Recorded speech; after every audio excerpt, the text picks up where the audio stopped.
All right. Good morning, everybody, and welcome to the Early Learning Advisory Council meeting. I think we're going to go over virtual meeting protocols, just some quick protocols throughout the webinar. Please mute yourself unless you're speaking or responding to a question. We do have a Q&A portion dedicated throughout the meeting, but feel free to use the chat box to post questions or comments at any time. If for any reason you place the call on hold and music begins to play, your call will be disconnected. You are more than welcome to rejoin the meeting once you're available again.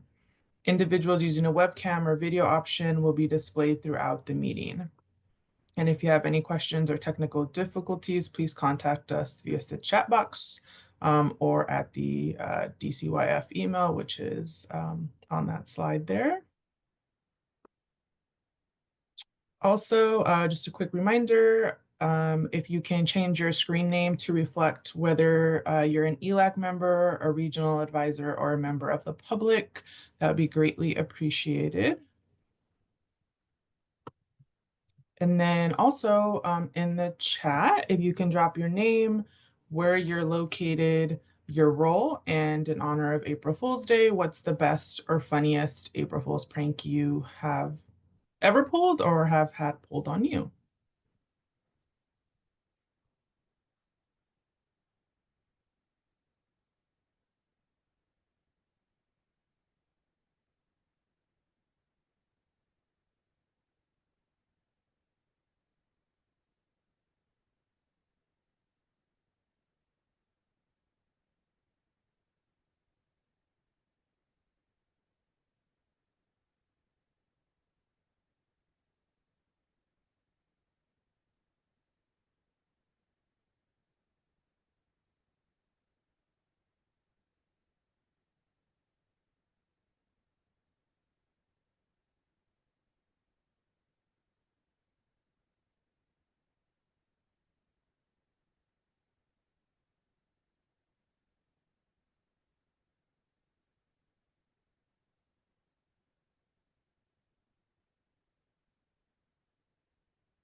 Lewis, same. I don't feel like I ever have any, I don't even have any, I feel like childhood memories either of April Fool's Day, so we must have just not celebrated.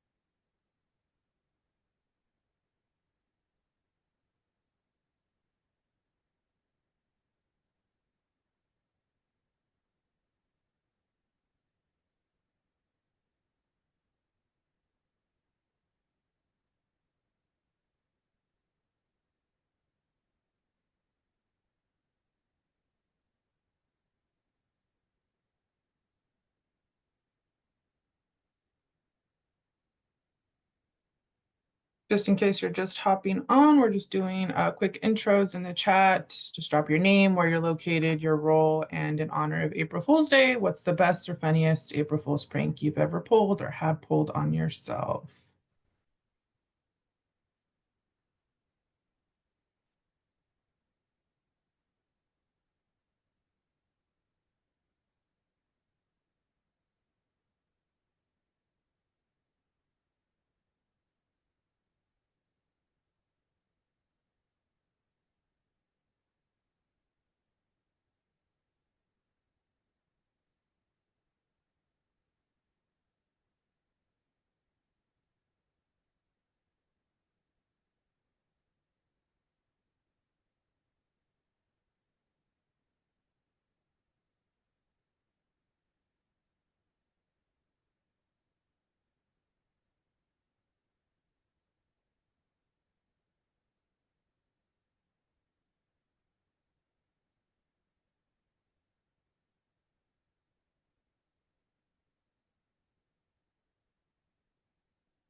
Thanks to y'all that have dropped your intros. I'm reading some of them.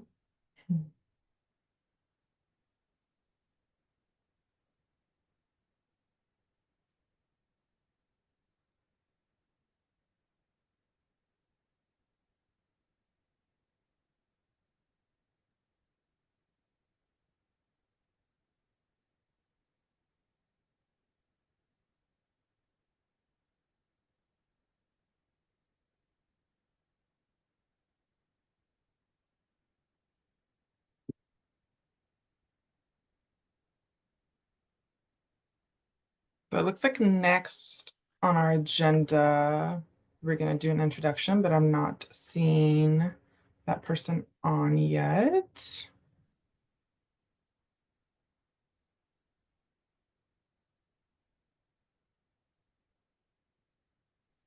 Yeah, I'm not seeing that they're on yet. While Marlene and I figure that out, if maybe do you want to maybe just skip ahead a second and we can maybe review last meeting minutes while we get set up for the next topic, if that Yeah, works for you, Dre. yep, that works. Right. So Jessica put the meeting minutes from the February meeting in the chat. So if everyone wants to just take a moment to review those and ask any questions or offer any suggestions for updates over the next few minutes, and we'll get set up for our next topic.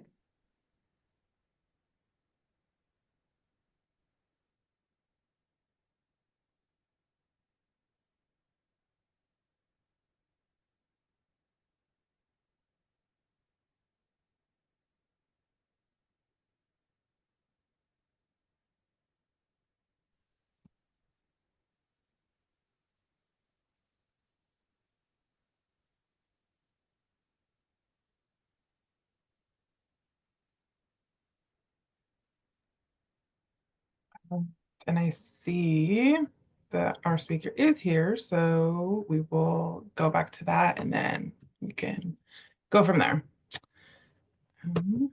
It is my pleasure to introduce Tara Sen, Secretary for the Department of Children, Youth, and Families, better known as DCYF to lots of folks. Tana has been a longtime advocate for early learning, including her service on the Early Learning Advisory Council. As a former state representative and chair of the Human Services Youth and Early Learning Committee, she played a key role in passing major legislation like the Fair Start for Kids Act. Her extensive experience in policy, government, and nonprofit leadership positions her to drive meaningful change for Washington's children and families. Please join me in welcoming Tana. Hi, everybody. I'm so excited to be with you all. I feel like I've missed you. This is like old home moment. I'm like so excited to be in your company. I've really missed you.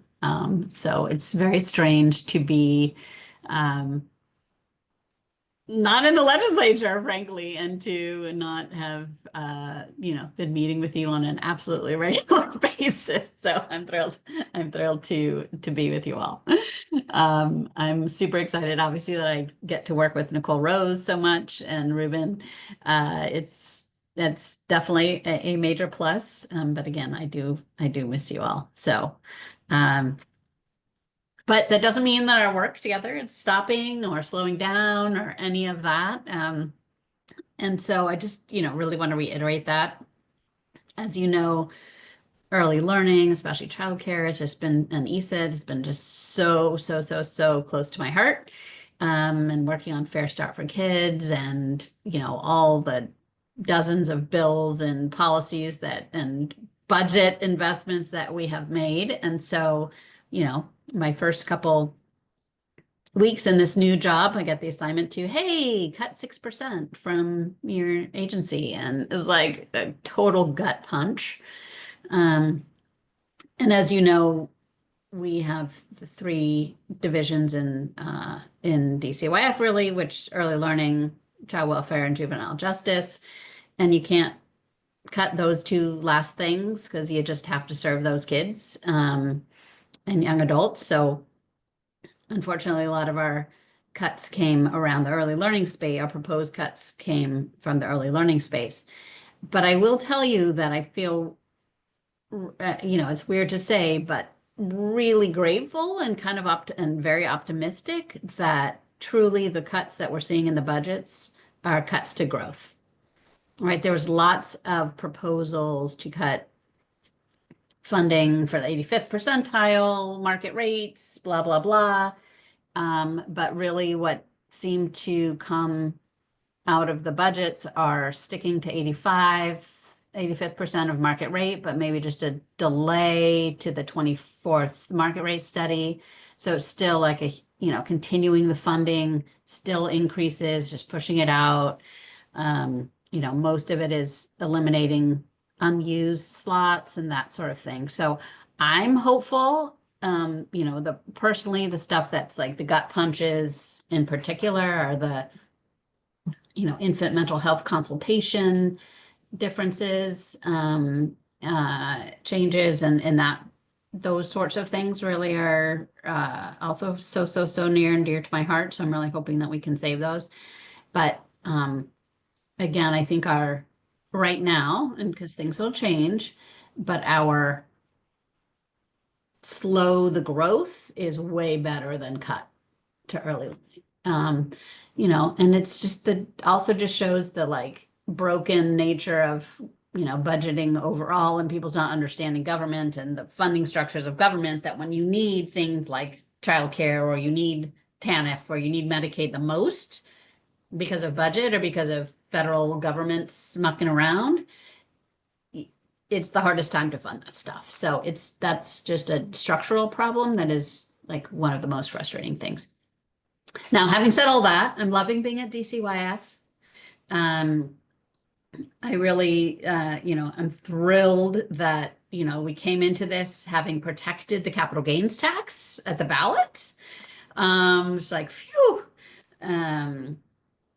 DCYF is an amazing organization with the most dedicated people there are. I've heard things like comments of the best thing that we've ever done is created early learning navigators for child welfare system to help the child welfare folks in child welfare get access to early learning faster.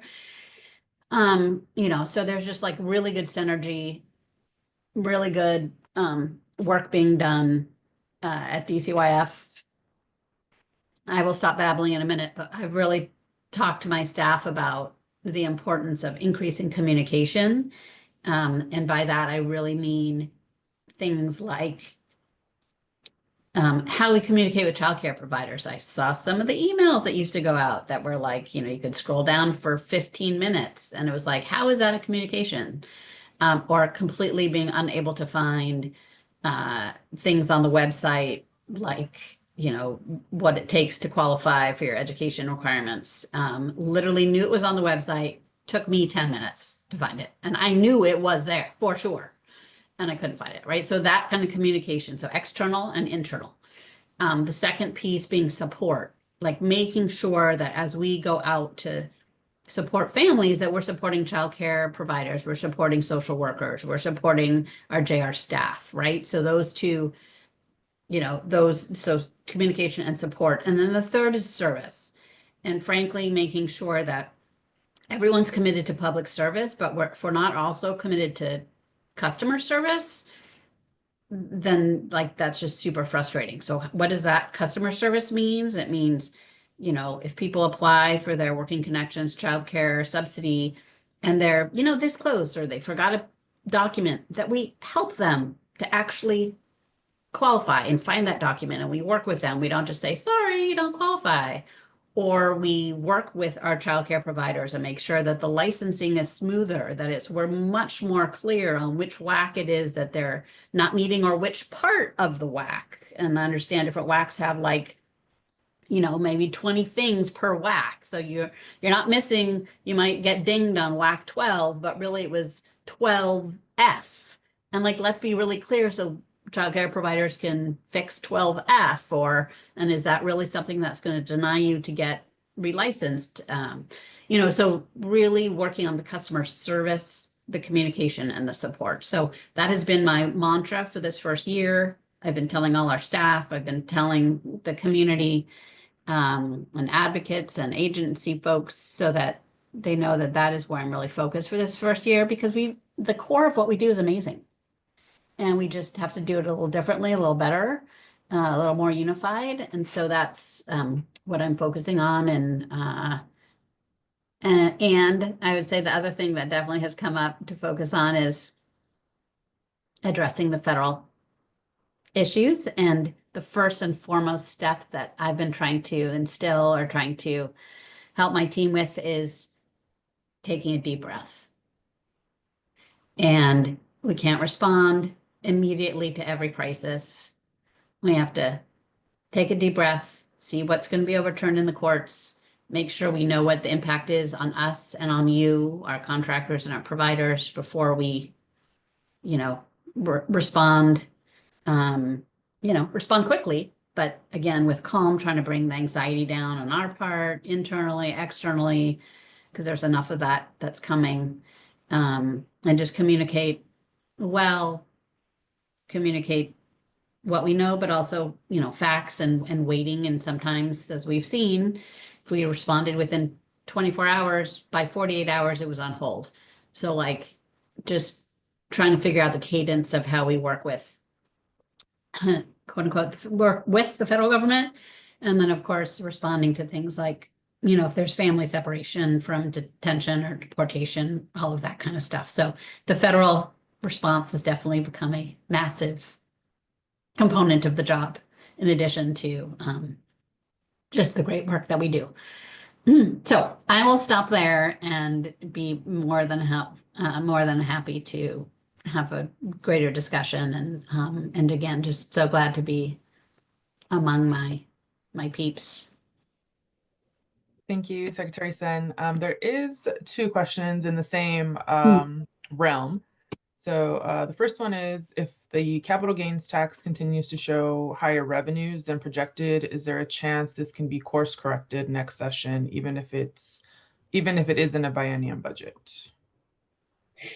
Yeah, if there are higher revenues, keep in mind that the capital gains tax is used for early learning and for education.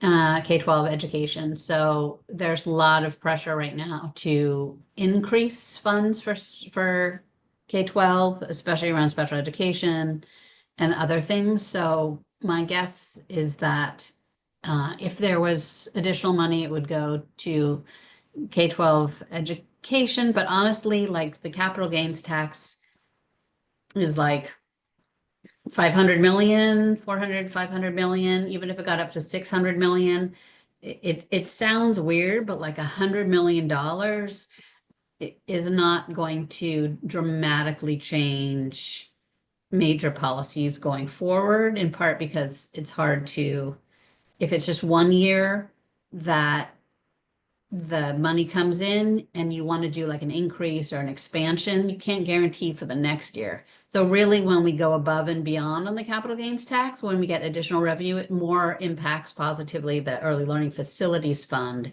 in the capital budget. Because the first 500 million stays in the operating budget, and anything above that goes to capital. And so really, when if capital gains tax revenue comes in higher, it's going to go and impact positively the capital budget, where we could see more investment in the early learning facilities funds. So that's really where the capital gains tax additions come into place in capital. Thank you for that. And then in the same realm, they're asking, is there a possibility of expanding the capital gains tax? Honestly, that would be something you'd have to ask the legislature, kind of funnily, I would say. I mean, I think conceptually, absolutely, right? It's at 7%. That could go up. I think Idaho's at 9. Lots of other states are at 9. There are different things that could be added back into the capital gains tax in terms of what could be taxed. I think there was a little bit of I would say temperature check, but just to like, you know what, we saved it. let's maybe leave it alone so people don't come like, well, if you approve it, you're just going to expand it, and have the slippery slope, blah, blah, blah argument. And so my guess is that the legislature was like, you know what? We passed it. Let's not feed into their narrative of, yes, it was like we saved it just to expand it. Um, so I think there would be significant discussion before expanding it, but it's definitely in the future, I think, a possibility. I want to say thank you again for those very clear answers. I feel like obviously that's my own opinion. Um, those are the only questions that I see in the chat. Lots of thank yous, very useful information. Yeah, I guess I would love to hear if people are, Looks like we have have you a hand guys, raised. has There's a hand anybody, raised. I'll let Colleen speak, but I would love to know, just give you guys a chance to noodle on it. If anyone has had ICE or any federal officials come to any of your facilities, or if you've heard of that, I'd love to hear a little bit about any of that. But I see Colleen's hand, if it's okay, Dre, for me to call on anybody. We are meeting. Yeah. Susie, did you have a comment about an ICE thing? I'll let Susie go first and then I'll ask.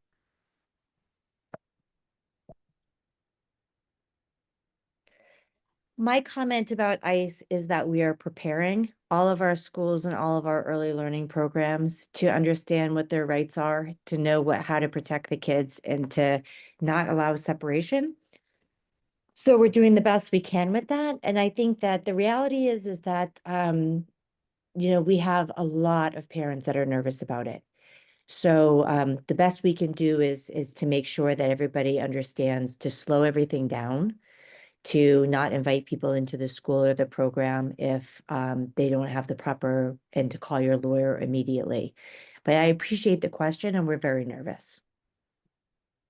Yeah, thank you. And I know, like, we talked a lot about just making sure people have, right, updated emergency contacts that are beyond the family, like a neighbor or a favorite teacher or somebody, so that if something happens to parents or to a family member, that you have an alternative emergency contact. But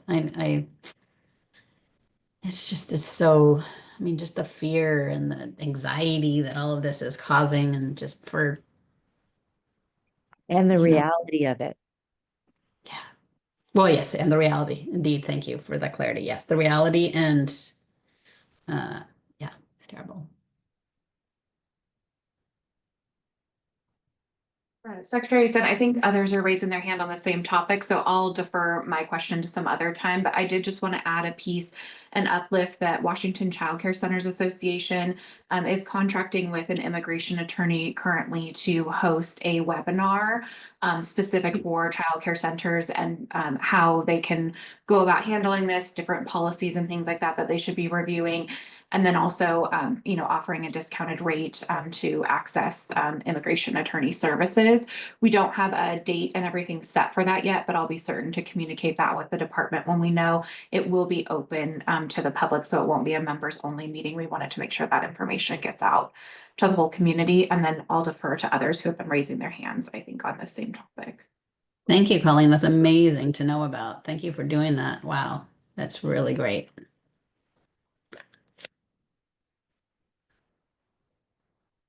Laura, do you want to go ahead? I was just, I also work with Colleen at the Washington Child Care Center Association, but here locally, we have seen ICE in our communities, right? Like I had a mom that's here on asylum that walks. And Sorry, Laura, where are you? Yakima. Okay, thanks. And the mom was on her way, saw ICE at a neighboring, house, within a block range, and came into the facility, in tears, like too afraid to leave. So we, drove her to her next stop.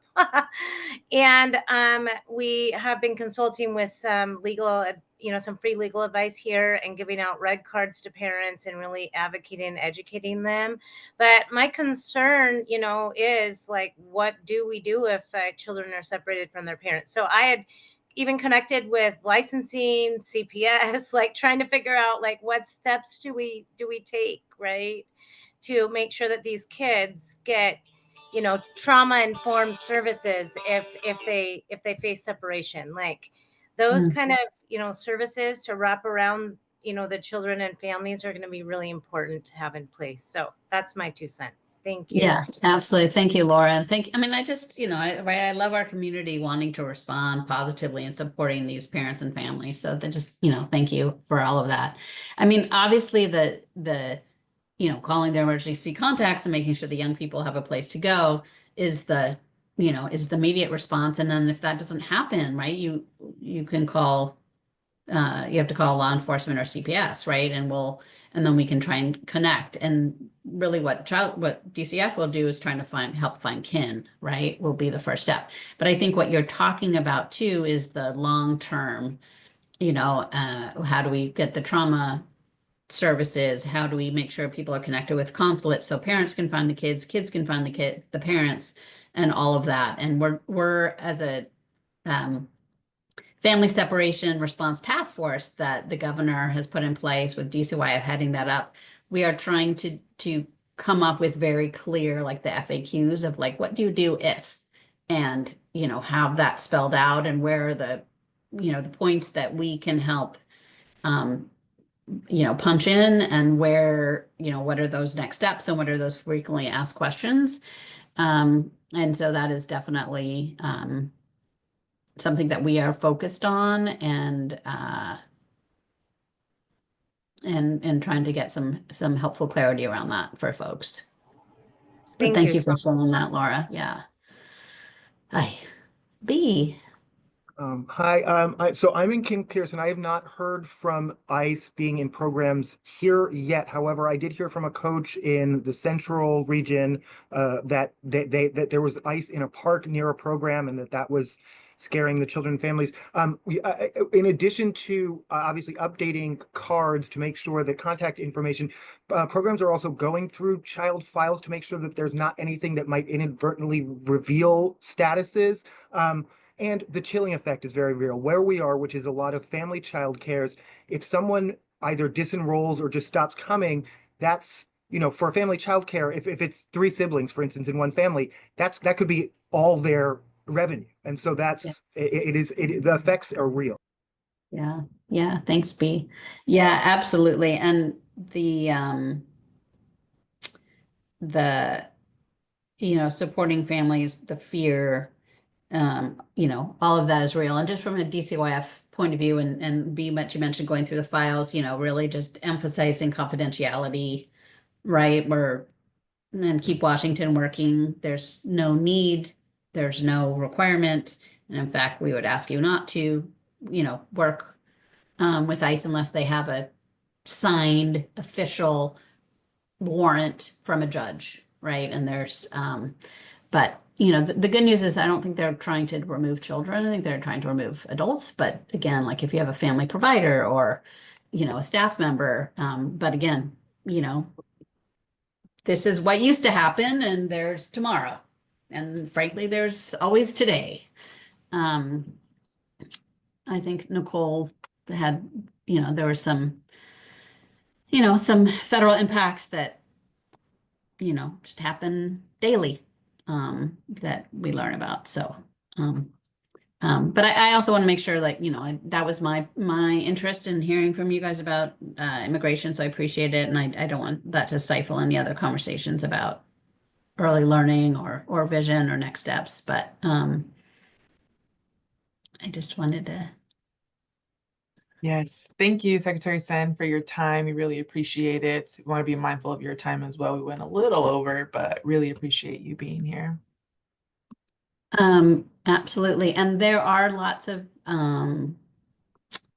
resources on the attorneys that we can, you know, on the immigration attorneys, and where to try and help find that. So we can make sure we provide you with the list that's, you know, circulating. It's more about going through organizations who have lists, but Brittany will definitely,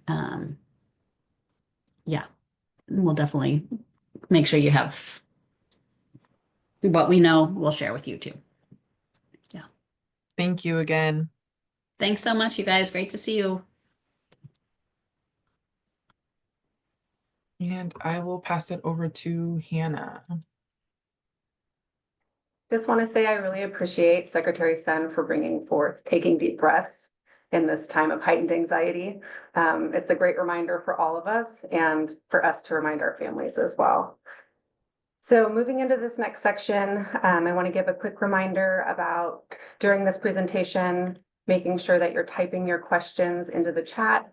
And then once the presentation is over, we will answer all the typed questions and open it up for additional questions for the presenter as well.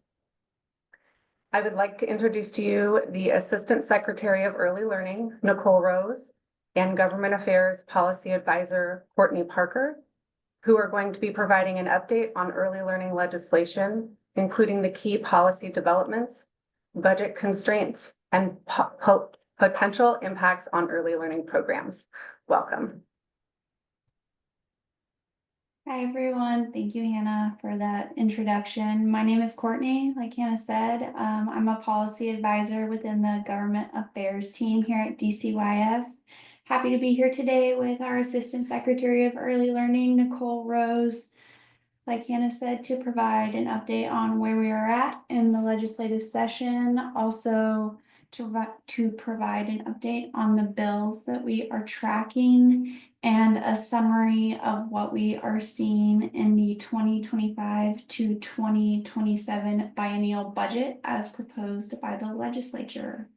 Thank you for already moving to the agenda slide. That's perfect. We can go ahead and switch to our next slide. Now, this is one that many people have seen already. It is a great timeline slide for doing some context setting though, and seeing where we are at in the legislative session, particularly within the much larger iterative implementation process and the intersection of various roles. We can see that that circle is continuing to move, and it is now around April where the legislature has passed or is in the process of passing the biennial budget. I am going to drop a link in the chat as well and attempt to do two things at once. But the information on the budgets can be found on the Washington State Fiscal Information website. And this is a super helpful website with lots of resources just for helping navigate budget things generally. But we can see that the next step is April, May, where OFM is going to be reviewing all of the legislative budget things. And then the budget will go to the governor for signature and it will go into effect in July. So we can go ahead and move to the next slide. Now, we have all seen this slide before as well, but it's again good to do some context setting and looking at the realities that this is year one of the biennial session, meaning it is a budget setting session to pass the 2-year operating budget. Typically, it's a time for contemplating new things, new policy, versus a supplemental session, which is shorter in nature, more about tweaks. But this is a unique year. This is a year with lots of change, a new governor, his administration. There are lots of new lawmakers, some shifting seats in the legislature. We have our new secretary, who we all just heard from, right? With Secretary Sen. This means new leadership, new opportunities, new dynamics. There is also the economic reality that our state is navigating, which is something that we're all discussing, all contemplating, all working through. There is a significant projected operating budget deficit over the next 4 years due to slowing revenue growth and increasing costs to meet the ongoing needs of current programs. Considering this, back in December, former Governor Inslee took the approach to the early learning space in his proposed budget to maintain access to existing programs, to right-size funding to programs, and to ensure funding is responsive to legal requirements. This plan also responded to the projected deficit by delaying the expansion of some programs and by taking some program reductions that are the least harmful to the people that we serve and work with. And we've now seen a plan from Governor Ferguson to address the budget shortfall as well, with Governor Ferguson adopting many of former Governor Inslee's proposed investments while also proposing new identified savings. And we are now in that phase where we are reviewing the proposed budgets from the legislature, in which we see a mix of proposed reductions, delays, and strategies for revenue generation. And we'll take a look at a high level comparison of the Senate and House approaches later in the presentation. So we can go ahead and move to the next slide. So first, looking at DCYF's priorities for 2025, these are the things that guide DCYF's work. And we're focusing on that fourth priority over the legally required early learning expansions. And this is our work to meet those legal requirements to support children and families and providers. And in light of the budget reality and the iterative process of session, there's this really complex and dynamic space to recognize that many expectations are not met in these budget proposals, yet there are positive outcomes, and there is always meaningful ongoing work being done in this critical early learning space. So now we're going to move on to our first bill slide. This is a very full slide. But these are the majority of the bills that we are tracking that are still moving through the legislative process. And I also want to note that there are some important deadlines coming up. Tomorrow is the policy committee cutoff in the opposite house. And that means that bills need to make it out of those policy committees. And I am actually going to see if this will translate over into the chat. It is some upcoming dates. It may not translate cleanly, but it will at least show the next couple of dates coming up in session. But now taking a look at these bills that DCYF is currently tracking, monitoring, seeing how they're moving through the legislative process, we have House Bill 1314.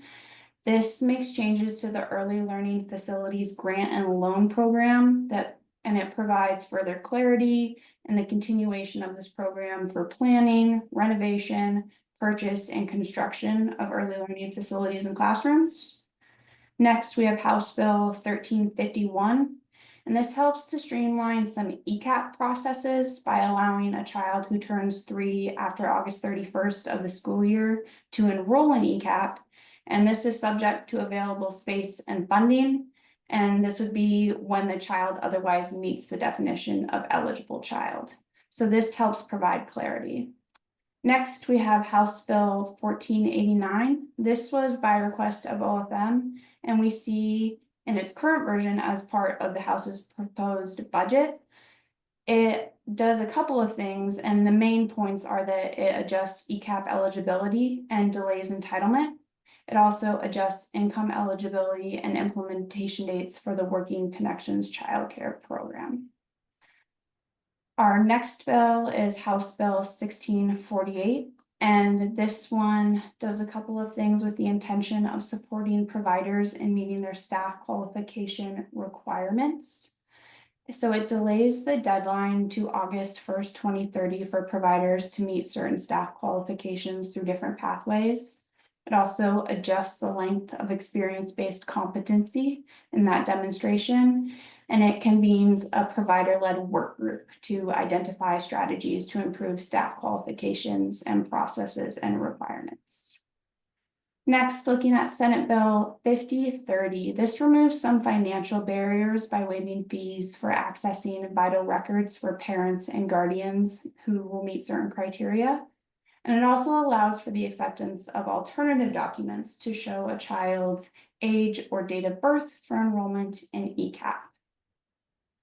Next, we have Senate Bill 5752, and this one is a little bit complicated in that we see a version of this bill as part of the Senate's proposed budget, though now we see a different version with some changes as it's moving through the legislative process, and in the House, there are some amendments that have been adopted.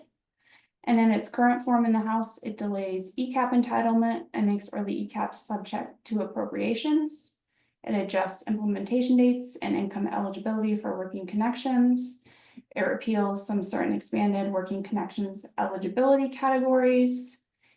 it does a variety of things, but also makes certain provider supports subject to appropriations. It requires DCYF to conduct a pilot to increase access to school age only childcare programs. And I think it's important to note that this is another bill that's doing some really challenging balancing work of identifying cost savings and strategies while still intending to retain stability to existing services. Now, the last bill on this slide contemplates some strategies for transition to kindergarten programs, and that's Senate Bill 5769, which limits enrollment numbers beginning in the 2025-2026 school year, and funding is limited to the funded level in the biennial budget. It also directs OSPI to collaborate with DCYF to develop a recommended plan for phasing in the program with certain considerations of the statewide early learning system and landscape. Now, that was a lot of bills. Lois, how did DCYF weigh in on each of these bills? The way that DCYF weighed in on some of these bills, not all of them, depends on their impacts to children and families and providers and whether certain provisions were deemed implementable or not. But that's something that we can loop back on more in the feedback loop as well. I think, and Nicole, if you would like to weigh in on this question as well at this time, maybe you can. Yeah, Courtney, thanks. I'm happy to weigh in. And Lois, thanks for the question. As Courtney said, we really weighed in on implementation considerations or challenges, and then, worked with the governor's office, et cetera, around when we could testify and those types of things.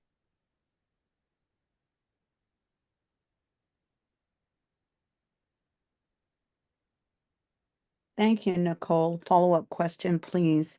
Which of these have a fiscal note, which we know will probably impact whether or not they pass or not in this extremely tight budget session?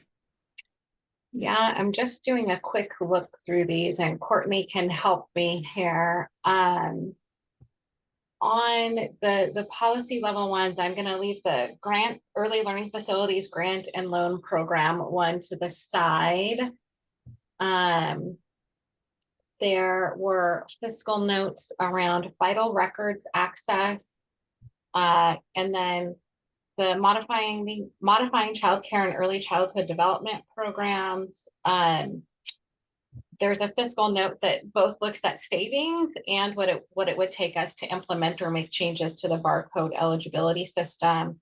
But many of these were things that we were either asked to do within existing resources or believe we can accomplish within existing resources. So you might see fiscal notes on all of them, but the first ones are the ones that I mentioned have costs associated with them. Courtney, did I miss anything? No, that sounds accurate to me. Thank you, Nicole. Courtney, you mind if I just add something real quick to Lois's question? When Lois, when the early learning bills come in, each division kind of looks at it, early learning and the licensing division, and then kind of see what if there's any fiscal impacts on each division. And we look at, okay, we could do this with our existing resources, or we may need some additional staff to do whatever it is. So each division takes a look at it and how it impacts their individual programs. So both Nicole and I have a legislative team of staff who do bill analysis and fiscal impact statements.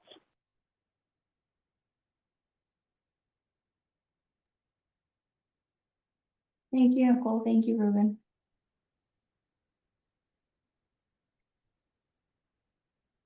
All right, I think we are ready for the next slide. And then these are 3 bills that Ruben's team in particular took a look at, and that they intend to support providers by reducing certain barriers that have to do with operation. And so looking at Senate Bill 5509, this one reduces some permitting barriers in that it requires childcare centers to be permitted as outright permitted uses in all zones except industrial zones. The next one, Senate Bill 5545, reduces some licensing barriers for family home providers that are certified by a federal military service. And then there are certain safety and oversight provisions that DCYF retains.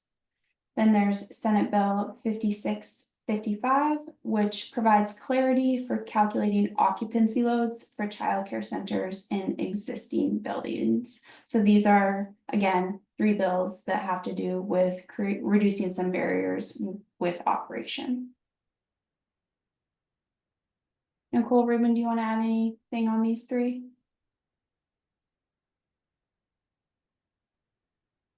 All right, well, that wraps No, up. the only thing I would add is, 5509 to 5655, or, it's also other agencies, state agencies looking at the state building codes and all that, and, fire marshal. So, but I know licensing division was supportable for those. Thank you, Ruben.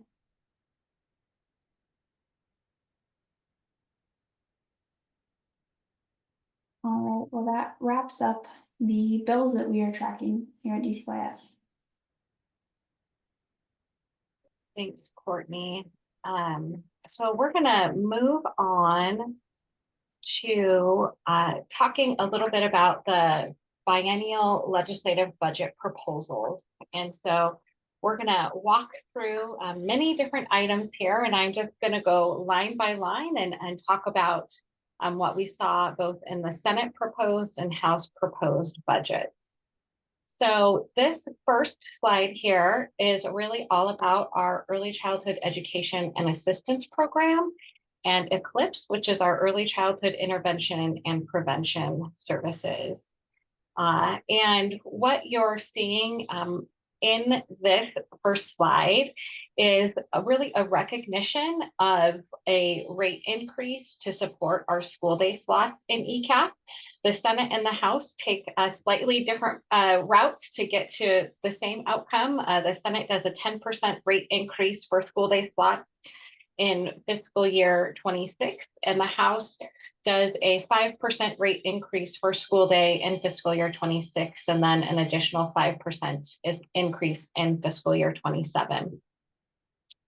The next thing that we see as it relates to ECAP is a reduction in our slots. And one of the things that you'll note here is that the reductions proposed by both the Senate and the House are in the part day slots. Again, there's some slightly different approaches here, but recognition from both sides that we also need to increase the number of school day slots that we have. So Senate reduces slots by a little over 3,000, and that's reducing part day slots by 3,000, but increasing our school day slots by 1,200. So if you look at sort of what is the overall reduction proposed by the Senate, it's just a little over 2,000 slots. The House proposed a reduction of 2,350 part day slots in fiscal year 26, but then converting 250 of our part day to school day slots in fiscal year 27. And so when you look at that proposal, it's an overall reduction of about 2,350 slots. The next item we come to is early ECAP, and I want to acknowledge as we're talking about all of these things that these are really difficult conversations to have. We know, as Secretary Sen stated, how important funding is to the early learning community and to our youngest children and families that we're serving. And in this, what we're seeing is elimination of funding for early ECAP. That's 178 slots, and that was proposed by both the Senate and the House. Many of these families may still be eligible for Working Connections childcare, but I know that it is still difficult to see some of these reductions. The next 2 items are some reductions of projected underspend, and you see this in the ECAP Complex Needs Fund and ECLIPSE. And we continue to have conversations about where or if there will be projected underspend in these areas. So that is the proposals related to ECAP and Eclipse. If we want to go to the next slide. Now we're going to start talking about working connections eligibility. And, as Courtney talked about at the top, as she was sort of setting the context for where we are with the state of the budget in our state, part of what we're really seeing is some proposals that are trying to take an approach that's about delaying eligibility. And so we see both the Senate and the House are achieving some savings by delaying the income eligibility expansion up to 75% of the state median income until fiscal year 30. And so that means that we would maintain eligibility at 60% of the state median income for the next couple of years. And then we have what had been considered some extended eligibility programs. And you see the Senate and the House took some different approaches here. And so the first one is related to child care employees and eligibility for that population. And the Senate's proposed approach was to remove the expanded eligibility category through the implementation of the Bill 5752. One of the things that I will note here is that when we look at our November data of the number of child care employees that are accessing this eligibility, there's about 1,800 of them, and about 300 of them would perhaps not be eligible under the existing eligibility criteria of 60% state median income. Many of those employees would be eligible, but this would have them have a copay, as the child care employee eligibility had a waived copay as well. The next item is registered apprenticeships eligibility. And so savings is achieved by removing that expanded eligibility category. And again, as of November, that was about 12 families who are accessing that expanded eligibility category. And then we see some different approaches on both the House and Senate side as it relates to family co-payments. If you recall, we had some copay reform that really happened with the passing of the Fair Start for Kids Act. And we also have requirements by the child care development rules that families pay no more than 7% of their income towards copays. And so the Senate has a proposed approach of some savings through the increase of copays. And this would go into effect October 1, 2025 at the family level, and then some additional savings achieved by increasing co-payments again in October 1, 2026 by moving to a family and sort of per child co-payment amount. And the majority of those co-payments are under the 7% of the family income. So I'm going to go to the next slide, and I just want to acknowledge, I see the questions in chat, and I think what we'll do is go through and answer, I'll go through and, go over all of these pieces and then come back to some of the comments. So the next items that we have are our center-based rates. And you see a similar approach proposed by both the Senate and the House, which delays the base rate increase for centers to the 85th percentile of the 2024 market rate survey until July 1, 2026. And then the House also proposes some additional savings by removing what we had called the hold harmless for a subset of providers that have current rates that exceed the 85th percentile of the market rate starting in fiscal year 27. And so what that means is that if a provider in that region had a rate that was over the 85th percentile of the market rate survey, meaning their subsidy rate was over the 85th percentile of that market rate survey, that rate would actually be decreased to the 85th percentile of that market rate survey. That doesn't change what a center or licensed family home can charge their private pay providers. And then on the collective bargaining agreement for family home providers, there was full funding provided for the collective bargaining agreement that was negotiated for the 25-27 biennium. And just to go back on the rate alignment, the removing the hold harmless would not go into effect until fiscal year 27. And so that means that providers would maintain that rate until fiscal year 27. Okay, if we want to go to the next slide. On these slides, you can see some of the cost savings as it relates to grants and enhancements. In some places, we may not have addressed that because savings were considered indeterminate at this point in time. And part of what you're seeing as we look at this grants and enhancement slide, and if you go back to the slides we just talked about, is there was a real focus and it looks like proposed approaches from both the Senate and the House, and really maintaining the base and the foundation of rates for our childcare providers. And so as we look at the dual language rates, I want to acknowledge this might look a little interesting because you see a reduction as well as an increase. So a couple of different approaches here. The Senate reduction eliminates the dual language rates for center-based providers completely, but retains the dual language rate enhancement for family child care providers. That $300,000 that you see there really is just an inflationary increase that was required by the Fair Start for Kids Act. On the House side, you see that the proposed approach is reducing the enhancement by 50%, retaining the amount that is in the collective bargaining agreement for our licensed family child care providers, as well as a minimal amount for centers.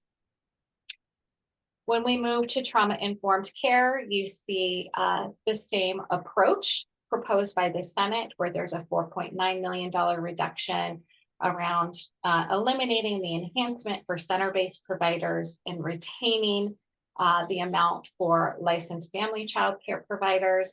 And then the House approach is a bit of a smaller reduction proposed in direct provider payments for center-based providers and retains the family child care collective bargaining amounts. When we move to equity grants, what you see as the approach for the Senate proposal is a reduction and actually eliminating all non-collective bargaining agreement funding for equity grants. So that means that licensed family providers would still receive amounts that are in the CBA, and then the House maintained funding related to this. Then we see a little bit of a different approach on the complex needs fund. The Senate proposal maintains that complex needs fund, and this complex needs fund we're talking about right here is the child care complex needs fund. And on the House approach, there is a proposed $5 million reduction in funding for complex needs grants. Again, I just want to acknowledge as we're talking about all of these things that it is difficult to really take a look at this when we know the need that is out there related to early learning. And as Secretary Sen shared, there was an approach that really is about maintaining the base funding for child care providers, including maintaining those base child care subsidy rates. And just again, acknowledging that some of those pieces that were enhancements or additional supports for providers were reduced or eliminated. And I want to acknowledge that doesn't mean that there isn't need there. However, there was a real focus on maintaining the base or foundational funding for child care providers. The other thing I'll note is that, dual language rate enhancement, trauma-informed care, equity grants, complex needs funds reach a smaller percentage of providers, while those subsidy rates go to all providers that are accepting subsidy. So if we want to go to the next slide. There are some other programs that were in the Senate and House budget proposals. And so professional development, this was an amount that was provided during the Fair Start for Kids Act. There were some professional development Fair Start for Kids Act activities, and this House proposal has a 4.3 million reduction in funding for amounts contracted for professional development. And the Senate maintains that expansion of professional development dollars. The next line item is facilitated play and learn groups. And you see some different approaches here again from proposed by both the Senate and the House. The Senate proposed a reduction in the Fair Start for Kids Act funding expansion of facilitated play and learn groups. And the House proposes a $110,000 reduction in fiscal year 26, and then reduction of that $660,000 that was expanded to the program in FY27.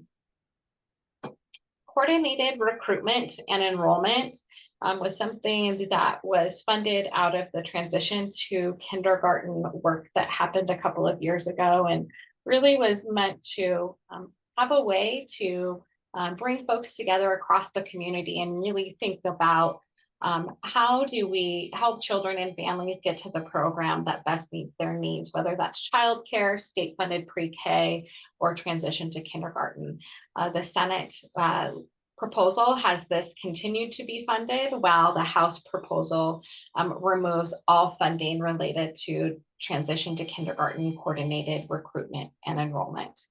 And then there is funding for Washington Communities for Children in the DCYF budget, and the House and Senate have taken a couple of different approaches here as well. There's on the Senate side, $2 million in funding provided to continue those services, where the House approach is a $300,000 amount.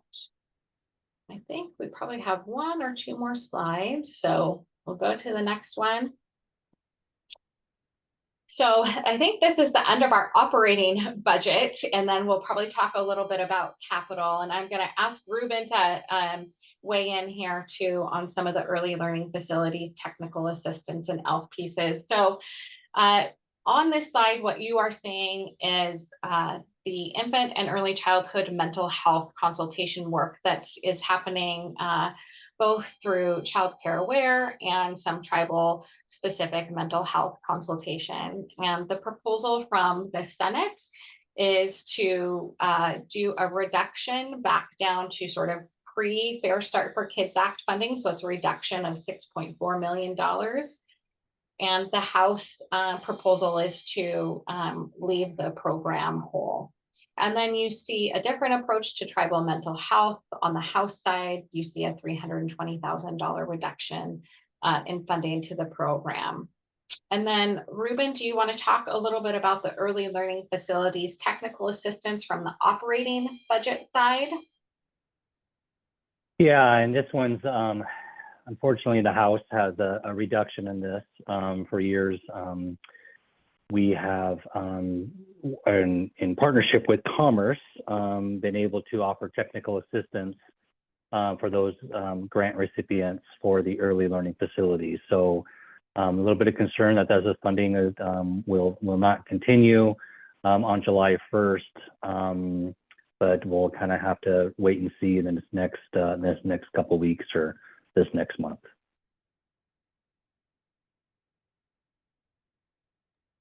I think we have one more slide. And this is related to the capital budget that was just released earlier this week. And again, you're just seeing some different approaches here. Capital funds, you're seeing some proposed increases in all of these areas. And you're seeing an increase in the ELF fund grant itself around supporting providers in accessing some new facilities to provide care to children and families. You see a difference in the funding amount that can be used by DCYF to fund technical assistance. The Senate approach is 3.5%, and the House approach, proposed approach is up to 4%, which is how it currently exists today. There is currently an ELF capital readiness pilot program that is going on that we are working on to really think about what does it take to even be ready, to be shovel ready, to be ready to do all of that building work, to even apply for the ELF grant. And you see a continuation of this proposed by the House. There are some emergency grants, and you see that the Senate and House took a similar approach here. And then there are the ELF minor renovation grants, in which there is acknowledgement around the need for minor renovations by both the Senate and House, just a little bit different proposed approach as it relates to the funding amount.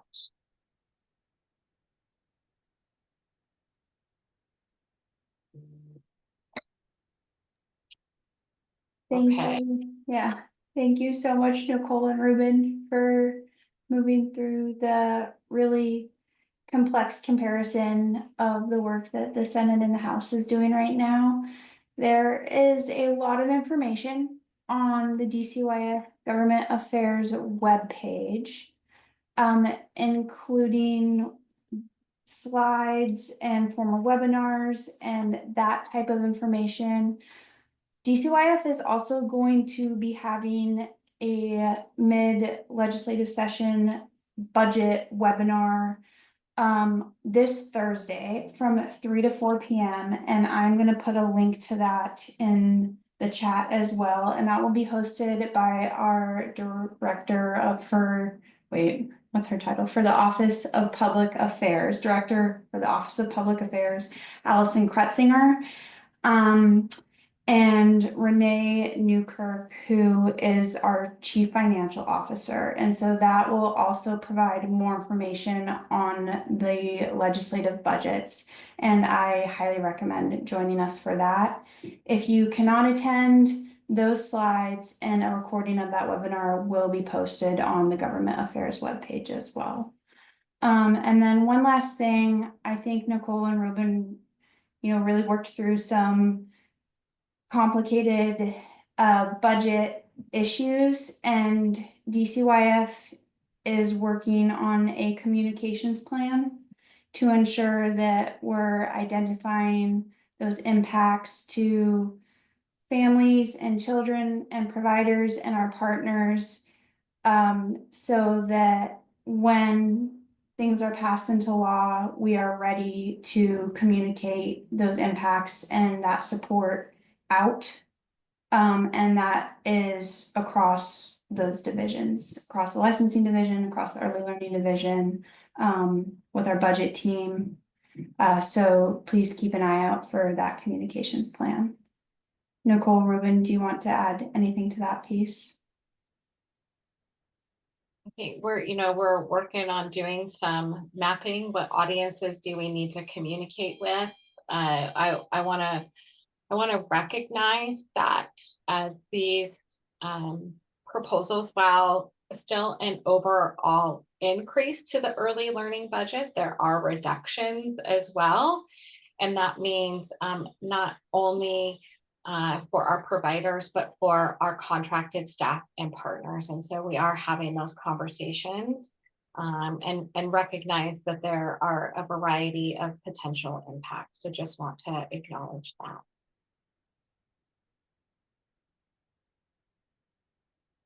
And if we're Ruben, I don't know if there's anything you want to add there, but if you all are ready, I'm happy to turn to some of the questions in the chat and start to go through those. Does that sound like a good plan for everybody?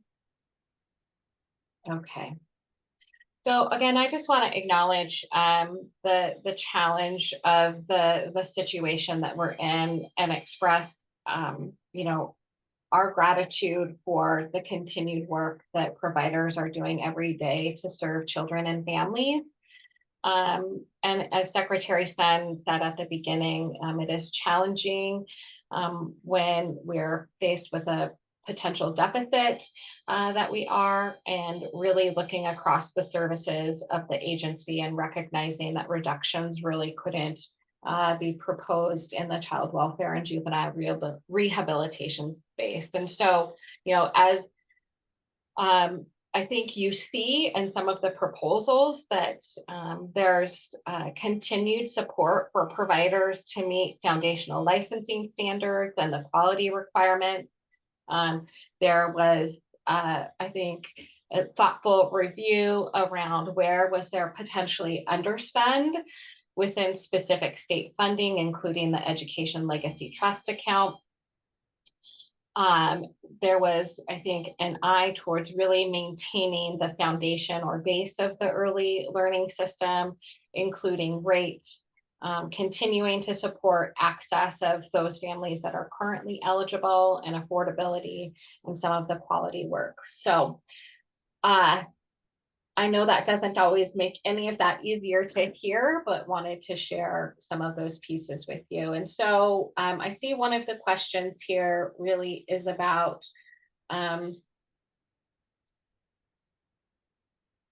one, I'm going to start with the early ECAP, and then Colleen, I'm going to come back to your question around 5769. And so there's a question here around the elimination of early ECAP. And there, you saw that proposed in both the House and Senate proposed budgets. And some of that is related to that those families previously would have been eligible for Working Connections childcare. They should be eligible for that. And so some of the approach I think you're seeing is if something was considered perhaps an add-on or an enhancement, and there was a base or foundation of service that was being received, that may have been an approach taken. Early ECAP was also serving 178 families. And I think you're also seeing an approach of a proposed approach around how is there preservation of funding for the most amount of children, families, and providers as possible. You saw sometimes that things were changed to subject to appropriation. So that really signals that, leaving those programs and those pieces in there, and if and when funding is available, that those programs could be subject to appropriation. And the House and the Senate, folks in the House and the Senate could share much more about sort of their proposed approach as they were looking at some of these reductions. There's a question about the coordinated work between OSPI and DCYF as it relates to transition to kindergarten. And I saw Samantha responding in here. I mean, I think it does require OSPI and DCYF to work together. I think there are some things that have come to this group and provider supports that can be foundational tools to support some of that work, including our saturation study from ECAP, our childcare dashboards. I think Samantha and I can certainly have a conversation and could most likely be bringing some things back here to ELAC as we do some of that work, but would want to have a conversation with her about that. Samantha, unless you want to weigh in right now. Thanks, Nicole. I absolutely think there'll be opportunities for us to bring information to the group. I hesitate to be specific because we don't know yet what that will look like. But absolutely, we're looking for feedback. And as Nicole said, we have a lot of tools at our disposal with the saturation study, with our childcare needs and supply dashboard. We'll be utilizing those tools, but happy to bring information back to this group for feedback as well. Thanks, Samantha.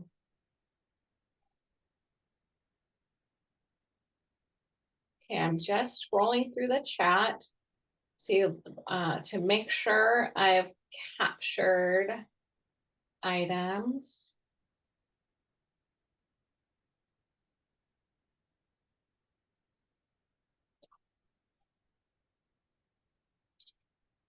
I think I got to all of the questions. Just want to acknowledge again some of the comments around access to services, not only for staff who are working in childcare, but around infant and toddler availability and what that looks like. And I think, you know, one of the things that I would say is that while this is a challenging budget time, that the department is still really committed to what is, you know, the work that has started around access and living wage, and how do we really focus on those things, and what are the steps that we can continue to take to get there within our funding and budget reality. And so just want to acknowledge the challenges, but that there's still a commitment that we, again, preserve that foundation so that when funding is available again, that we can continue to build on the great work that you all do. So I welcome any other questions that you have to please put in the chat. I would encourage you to attend any of the external webinar, continue to go back and you know, look at our webpage. As Courtney said, we'll be working on how we communicate about all of this. The other thing I think that's really important to note is that these are budget proposals. We still have about a month to go until we see what that final budget will look like. And so these are proposals that are out there now. You can see places where there was some pretty close alignment between the House and the Senate. And then you can see that there's some places where there still is going to be some conversation and negotiation. And so you may not hear much more about the budget really until April, the end of April. But know that we are committed once there are final budgets to communicate about that.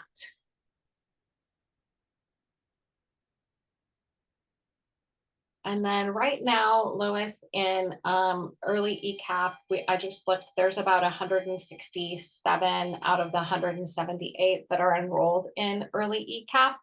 The other thing I'll note while we're talking about enrollment is we are under enrolled in ECAP right now as well, sitting at about 14,600 children that are enrolled out of over 16,000 slots that were contracted, you know, which is also sort of a subset of the amount that was provisoed. So I think, again, with some of these, there was recognition of rates and some of the other things that are needed to support increased access.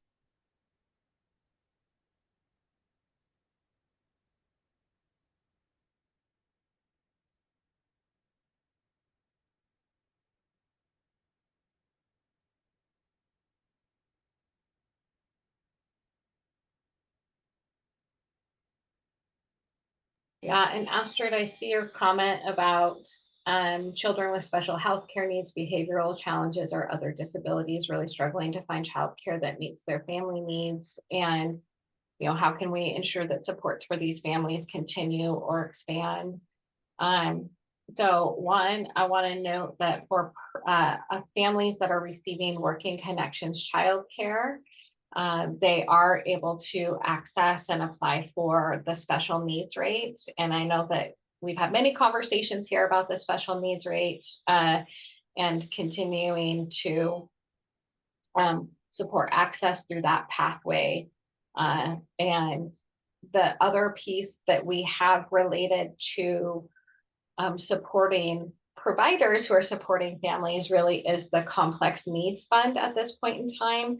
And then we do have some trainings that are available through the Herring Center related to this. I acknowledge that that is probably a drop in the bucket of what we need and where we need to go, but those are some of the things that we will continue to build upon.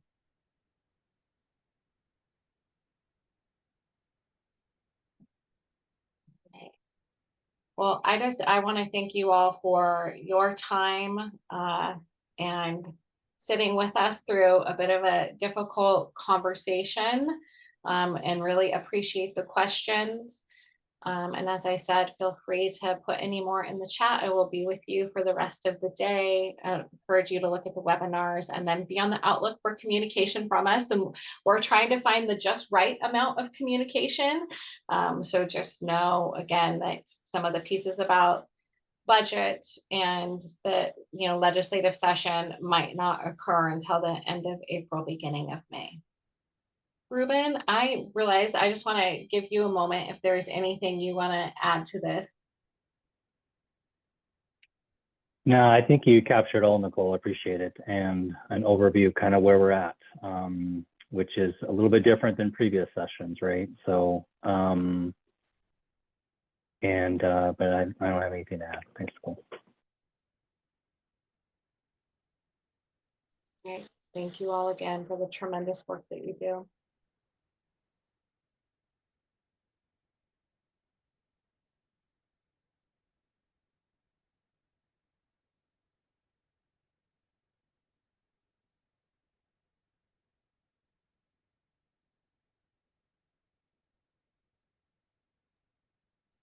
Thank you all for all of that great information. I just want to let you know that there's going to be an opportunity to add reflections with our feedback form after the meeting reflection survey is offered at the end of this meeting, before we move on to our next topic, and that's colleagues. Thanks, Hannah. So folks know Jessica did share a link to the Survey Monkey in the chat now, if that you can put in your meeting reflections about this section of the meeting if you want to now, or that will stay live if you want to do that later. I am going to move us into some committee business for this part of the meeting before offering a break to everyone. So we shared the meeting minutes earlier, but there wasn't much time as Secretary Sen was able to hop on with us shortly thereafter. So thank you, Jessica. The link to the meeting minutes is in the chat. So this is the minutes from the previous ELAC meeting, and we will have folks give folks a minute to review these, offer any remarks, needed changes and whatnot, and then correct me, Marlene, we will call for a vote to approve these meeting minutes, correct? Correct, yes. Okay, so yeah, I will just be quiet here for a minute and give folks a second to at least scan over this document, and feel free to raise your hand or unmute and chime in, or pop comments in the chat, whatever suits you.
Always hard to gauge how long folks need with a document.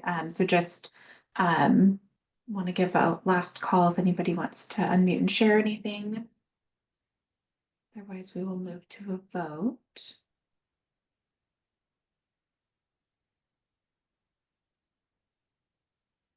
Okay, so ELAC members and regional advisors, we will just ask that you indicate your approval or not of the meeting minutes from the last minute or from the last meeting. You're welcome to put a thumbs up or down in the chat, I believe has been the method we've used most recently. And if you aren't able to use the chat, feel free to indicate another way.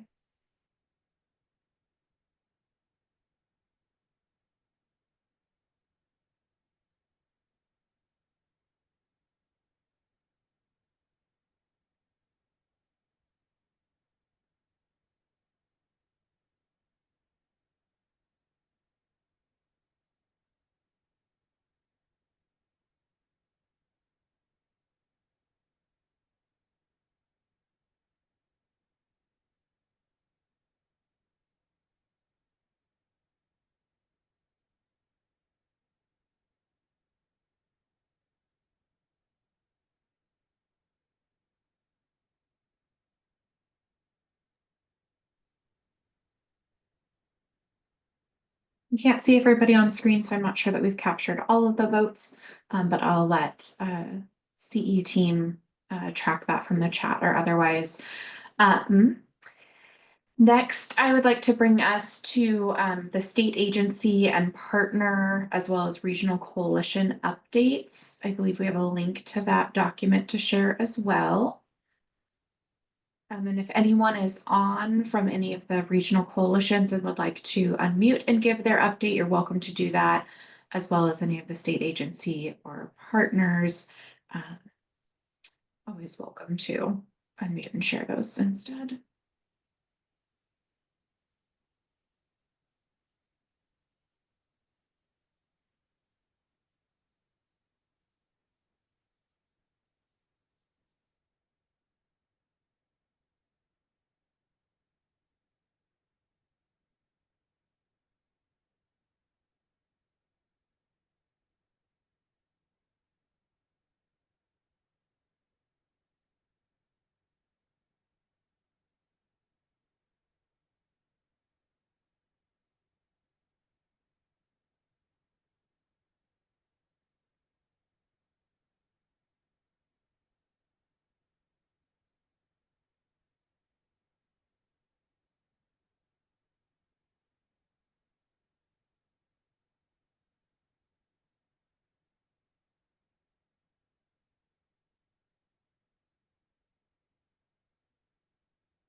Carly, do you want me to go ahead and talk about this slide with a continuous support now, or hold that to the end? Just go for it now.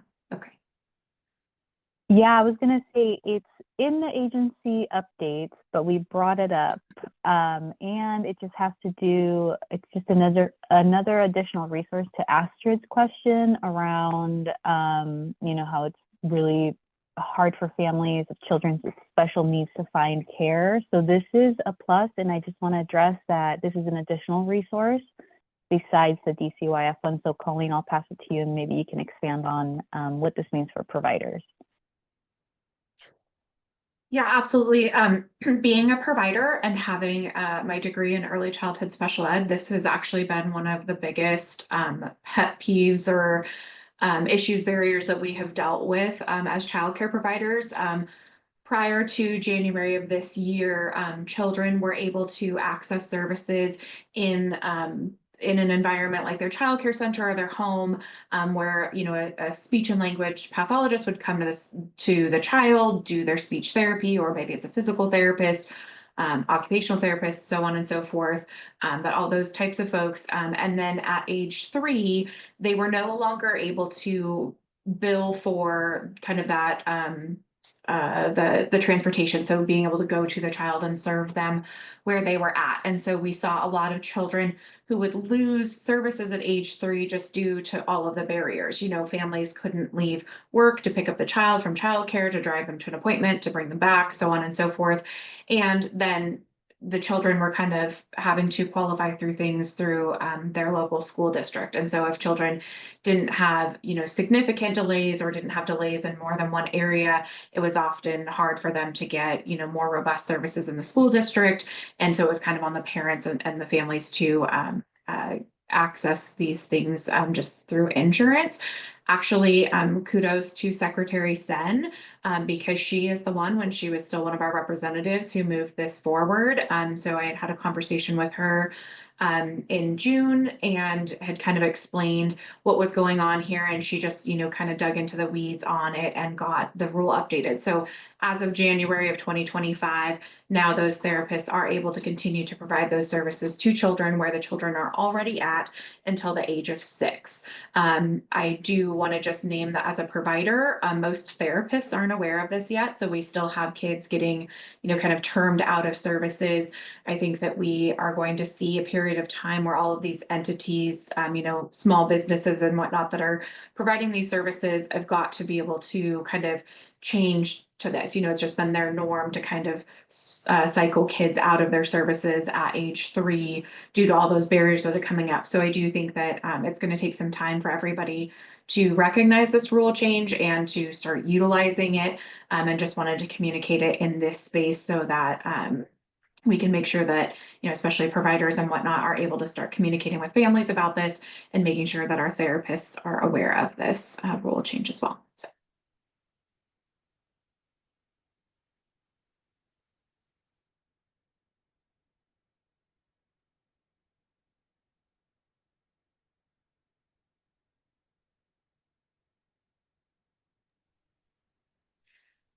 Any other questions or thoughts on any of the updates, either from state agency or our partners, as well as any of the Washington Communities for Children regional updates?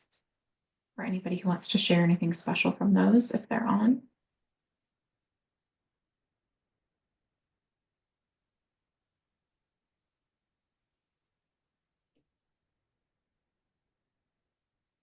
Okay, next we will bring up the feedback loop.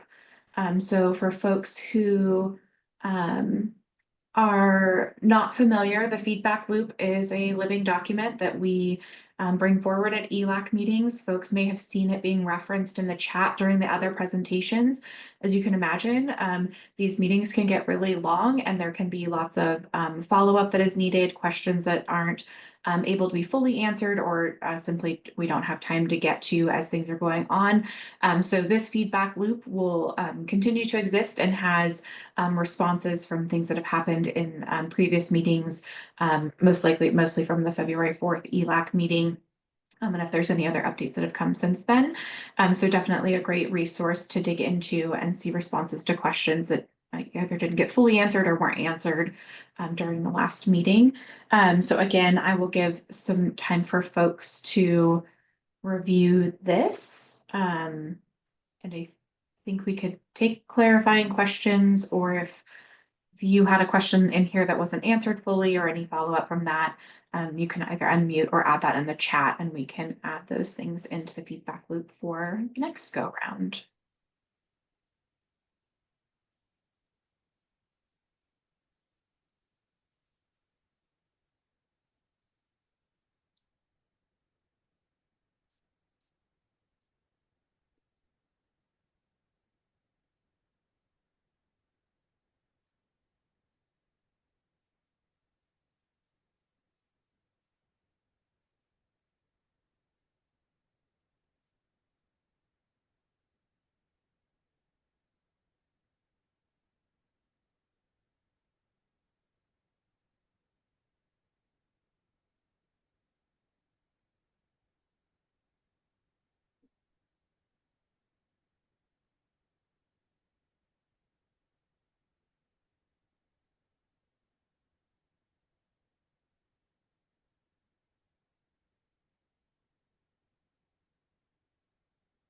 Okay. And then Marlene, do we have a slide about the next item? There was a question that has come up about ELAC having the ability to advise on bills or sign in pro con, that whole conversation. Yes, I was just going to say that's part of the feedback loop, but we do have a memo, which Jessica just put in the chat. And I'm also wondering if any of our staff here want to address this. I know this, there was multiple teams working on this, our government affairs team, as well as our community engagement leadership. We're looking into this because this question expanded. The original question was, has ELAC taken a position as a council on bills? And this question was, it expanded beyond ELAC. Our team was looking at how we could provide an answer for all advisory bodies for DCYF.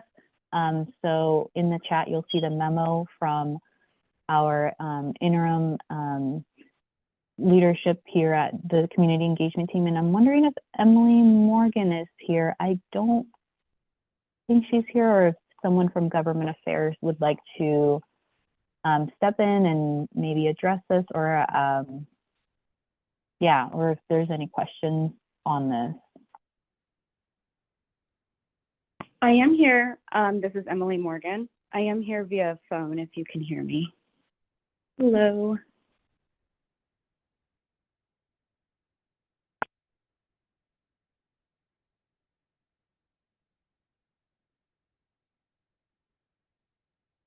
Yeah, we can hear you, Emily.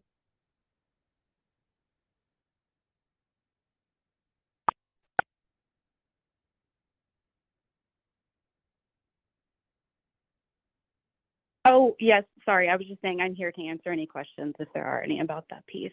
But I think as Marlene said, I think there's some members of the government affairs team here too, if there's anything that I can't speak to.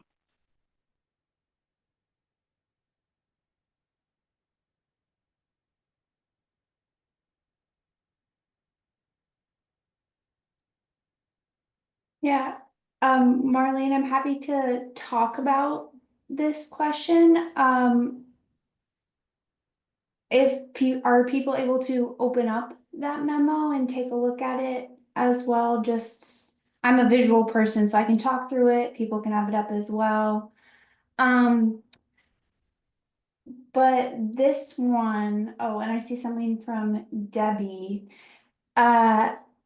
This is one that we had some conversations with the governor's office about, the Public Disclosure Commission about, and then we took a look at some regulatory documents as well, including the governor's boards and commission's handbook, as well as some RCWs, just to make sure that there is consistency in practice, and as well as that advisory groups and that the agency is following the correct ethics regulations.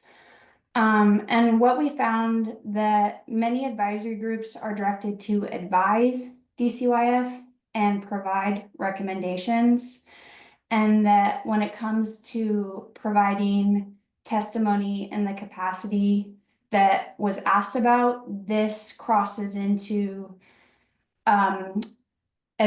that advocacy and lobbying work.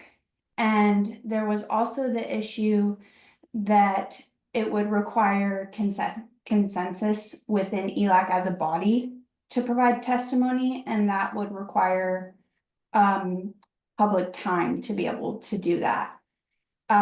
And so there is a bit of gray area when it comes to that piece. And so we came to the conclusion that based off of that, that advisory councils may not engage in a couple of activities, and that includes actively advocating for or against specific legislation as a council. Marlene or Aaron, would you like to jump in as well? I would just say, you know, it took a while to get this memo, and it's because it is addressing just direction for all of our advisory committees here at DCYF, not just ELAC.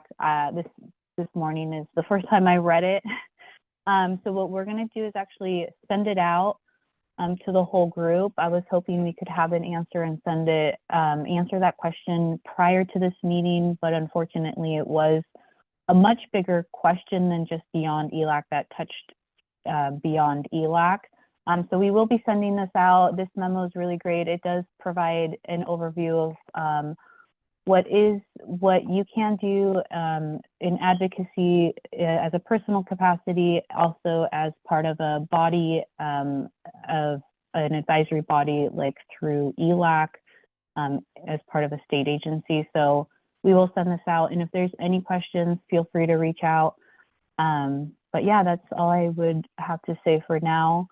And I think we have another quick update. This is Emily again. I just also wanted to say sorry for just being on phone. I'm about ready to head out on leave, but I can also come back to the next ELAC meeting and not be on phone and talk more to this if that is wanted, or if people have any more questions after having some more time to look at the document. Yeah, thank you, Emily. Yeah, thank you both. And thanks, Courtney, for overviewing that. All right, thank you.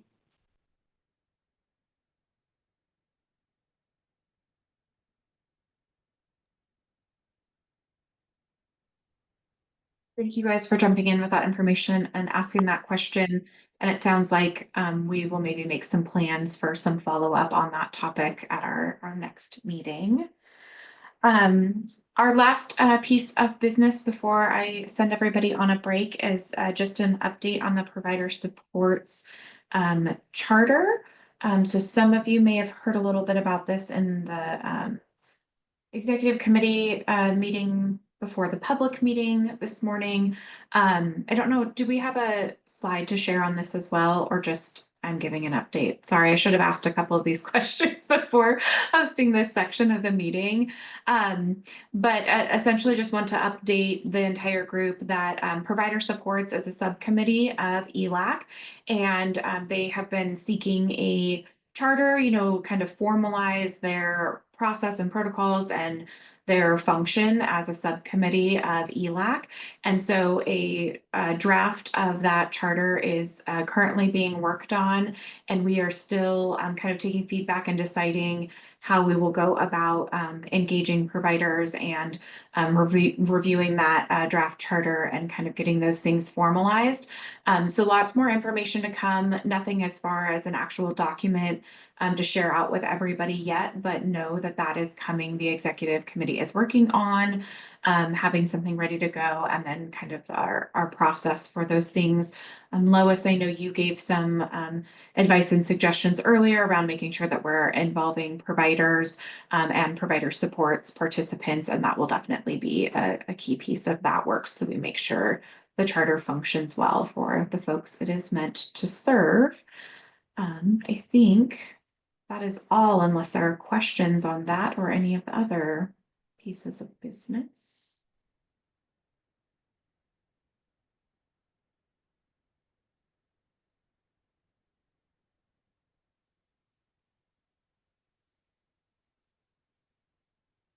Okay, not hearing anything or seeing any hands.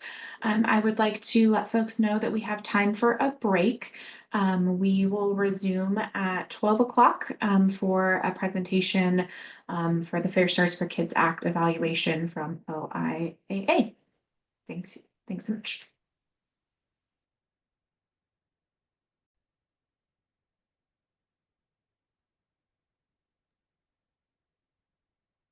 Hi, y'all. Welcome back from our break.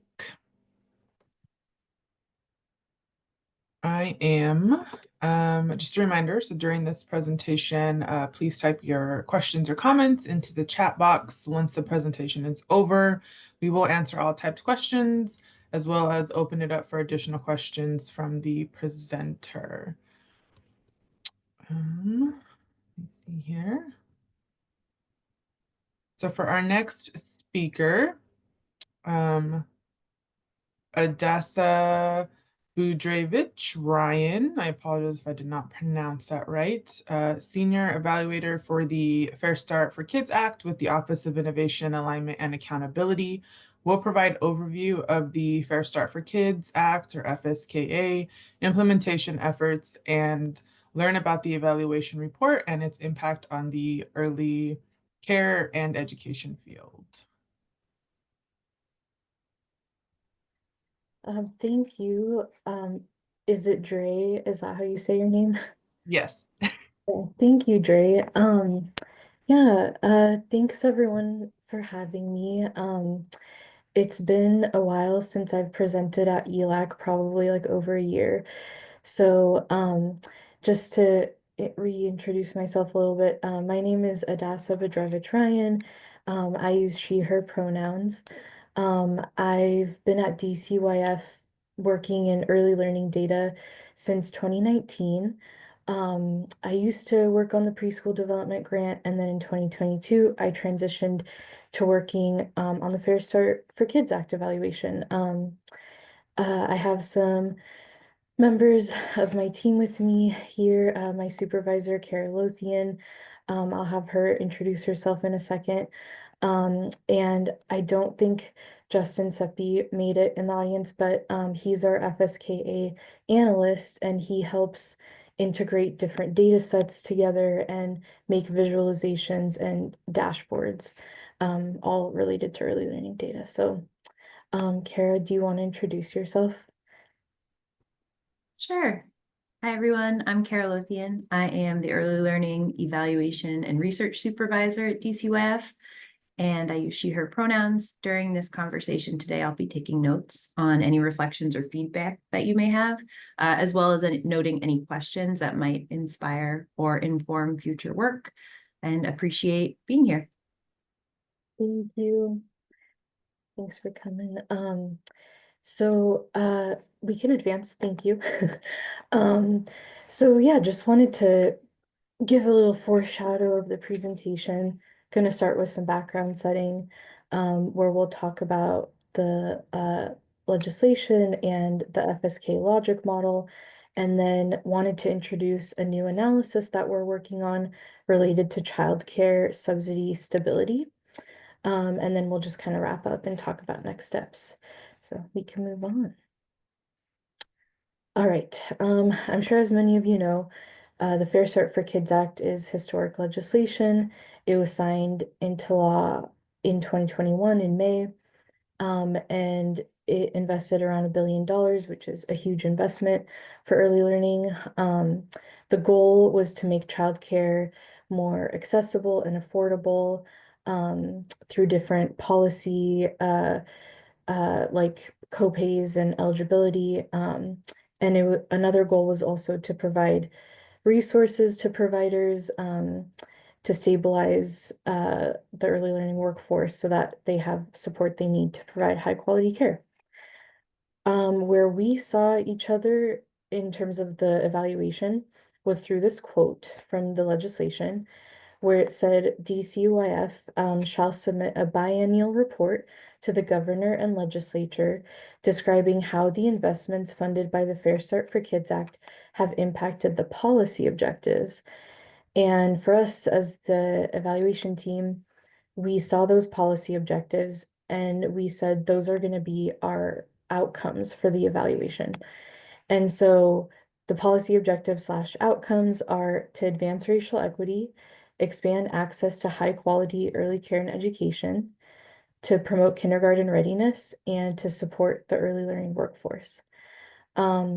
And yes, thank you so much, Kara. I was just about to say, so Kara dropped a couple of links in the chat, and the second link is to the first of those biennial reports that is mentioned in the legislation. So this first FSK evaluation report came out in 2023, where we reported data on all of these objectives and outcomes. I think please feel free to follow this link for lots of details. I think the one major finding I wanted to highlight was we did see that following FSKA in 2022, there was a lot of providers that were opening licenses and, potentially serving more kids. There was like a sharp increase in providers opening up, and especially for homes. So that was just a positive finding I want to highlight, but feel free to read more in there. And then the second, or I guess the first link Kara pasted is the FSKA evaluation and analysis website, where it includes a link to this report. There's a video summary of our findings and an accompanying PowerPoint presentation as well. We do plan to use this website more, posting sort of like static reports and visuals, and yeah, just keep an eye out for updates.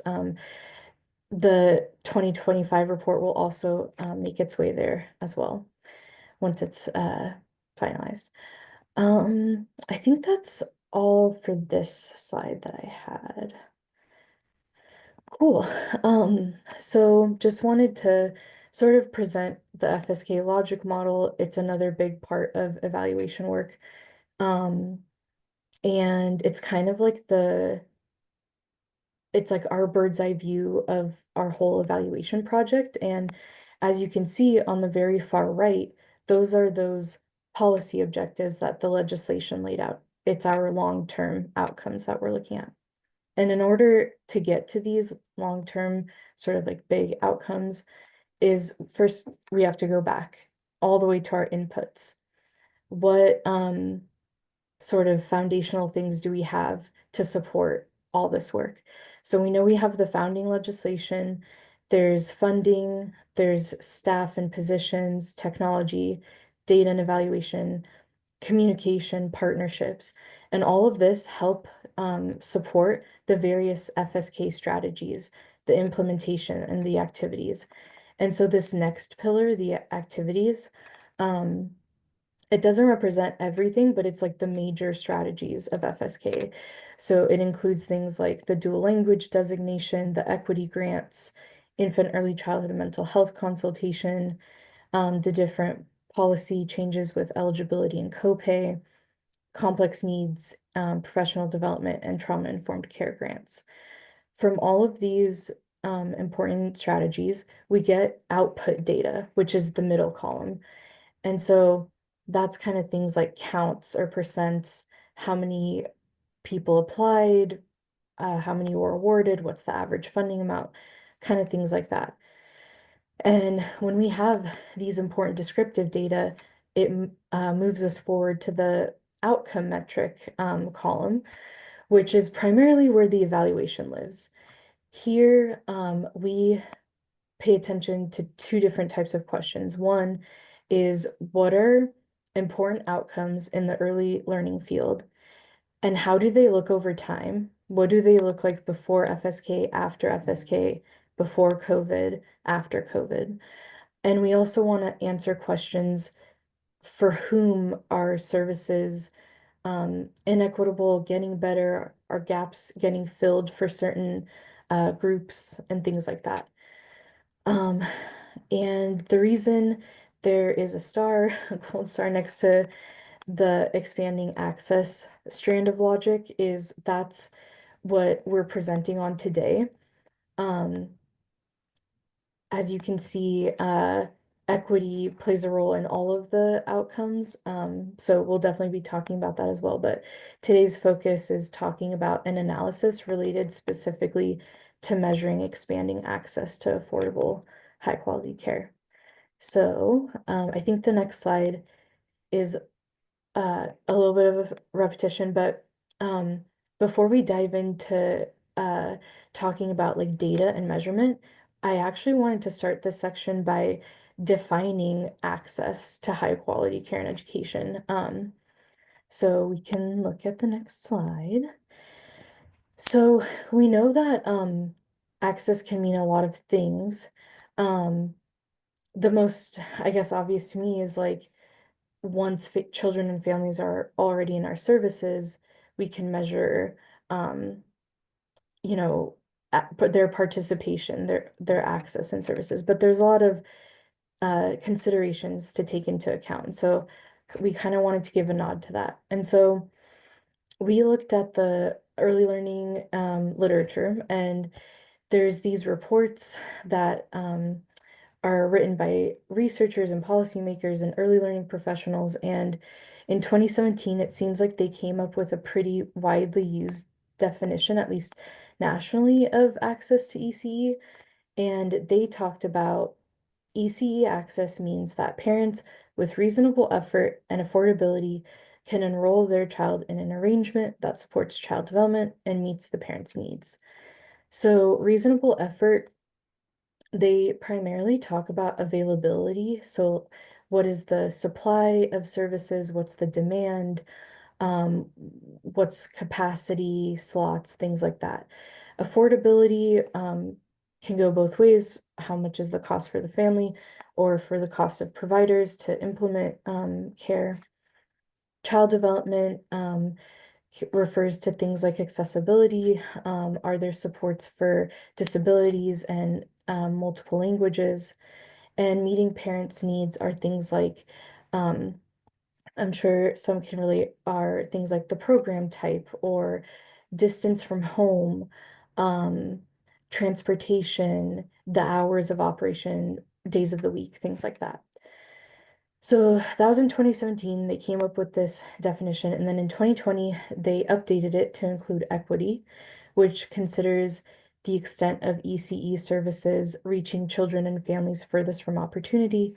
And so they the authors of this report talked about considering geographic factors, socioeconomic factors, and cultural responsiveness of curricula and experiences in care.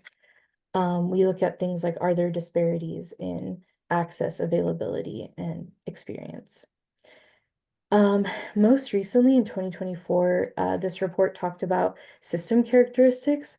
So kind of talking about more like a systemic definition of access. So what are the combined policies and eligibilities for access? What are the big efforts towards the professional development system or big efforts to grow the supply of early care and education and things like that? I will say that although there's so many cool things to study about access, in DCYF, we are limited to a lot of data related to availability. So it's things like uptake, what's the need? Is the need met or is the need being met over time? It's things like that, capacity and slots. So that's kind of, just wanted to preface that that's primarily what quantitatively at least we're able to talk about today. So we can advance to the next slide. So what does access look like currently in Washington State? Kind of wanted to give some highlights here. So OIA produces several dashboards. The first one I want to talk about is the childcare need and supply. So right now, as of October of 2024, we know that over 202,000 children aged birth through 5 need care. It means a caregiver in the home is working or in school. And we don't know that only 29% of these children are being served in programs. And we know, so I'm sure this is, as many of you know, Working Connections Childcare is Washington State's subsidy program, childcare subsidy program. And we know that this program helps increase access to care. It allows families to stay and work and can help foster child development. From what we've read in terms of like national research in articles, we know that participation in childcare subsidy isn't always equitable. Children furthest from opportunity have been shown to have shorter durations in subsidy and more monthly interruptions in payment, which can impact outcomes, their developmental outcomes. And we also know that at the time and still now, COVID-19 pandemic, we were concerned about increased expenses and temporary, facility shutdowns or permanent facility shutdowns and how that would impact participation. And so as of October of 2024, we know that over 66,000 children are currently being served by Working Connections childcare subsidy, which is about a 17% uptake estimate. And so we're proposing to do an analysis that explores Working Connections childcare stability following FSK. So does this how does this look, how does this outcome look differently before FSK and after FSK? And I forgot to mention the graph on the right is also just looking at Working Connections childcare uptake by age groups. And so that's currently the breakdown is school age children represent a lot of who's being served. Preschool and toddler children fairly similar, although it looks like we're serving a little more preschool age children. And infants are represent the lowest amount of those being served currently in subsidy. So we can advance. I also wanted to just mention and give a visual to just some considerations for this analysis. So it's great to want to look at outcomes, instability before FSK and after, but there's a lot of things that happened that can impact data and participation. And so this is just a visual of a timeline that shows sort of like major events that happened by state fiscal year, which starts in July and ends in June. And as you can see, the first major event that happened is COVID, and we define it ending by back then in 2022, Governor Inslee lifted the emergency proclamation in October of 2022. So that's how we're kind of like defining it ending.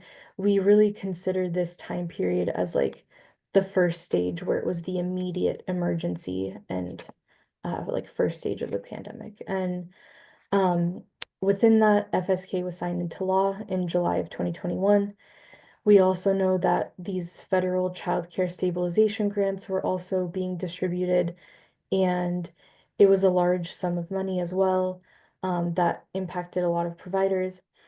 And we also know that FSK's state-funded grants were also being developed and distributed around the same time. And here we are today, April of 2025, and some grants are even still happening right now. And so there's just a lot of results won't be, there'll be some, they can be a little muddy. There's a lot of things going on, and it's hard to parse out, specific impact of things. But just wanted to give a nod to that. So, going back to the child care stability analysis, though, we can move forward to the next slide. So, given all of that, all the caveats, we do currently have an analytical data set using Working Connections childcare. And it has children's participation in this program from January 2018 all the way to October of 2024. And I will say what I mean by analytical data set, it doesn't represent the full universe of subsidy. So we just have to be careful about that. We take the very first time we ever saw a payment from the family come in, and we include that in our sample. And so sometimes that means that if children were already participating, they won't be included, at least in our year one. But if they had multiple spans, then they would be included in those years, if that makes sense. So we're basically trying to make the data a little bit less biased by doing it this way, and that's why it's not the full sample of kids or the full universe of kids.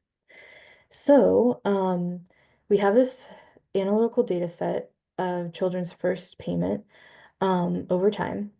And there's no restriction on once they enter, then we follow them for as long as they're in the system. And what we consider a span is no disruption in monthly payment. So I have like a hypothetical, just visual on the right that could show a child's participation in subsidy within a year, within 3 or 5 years.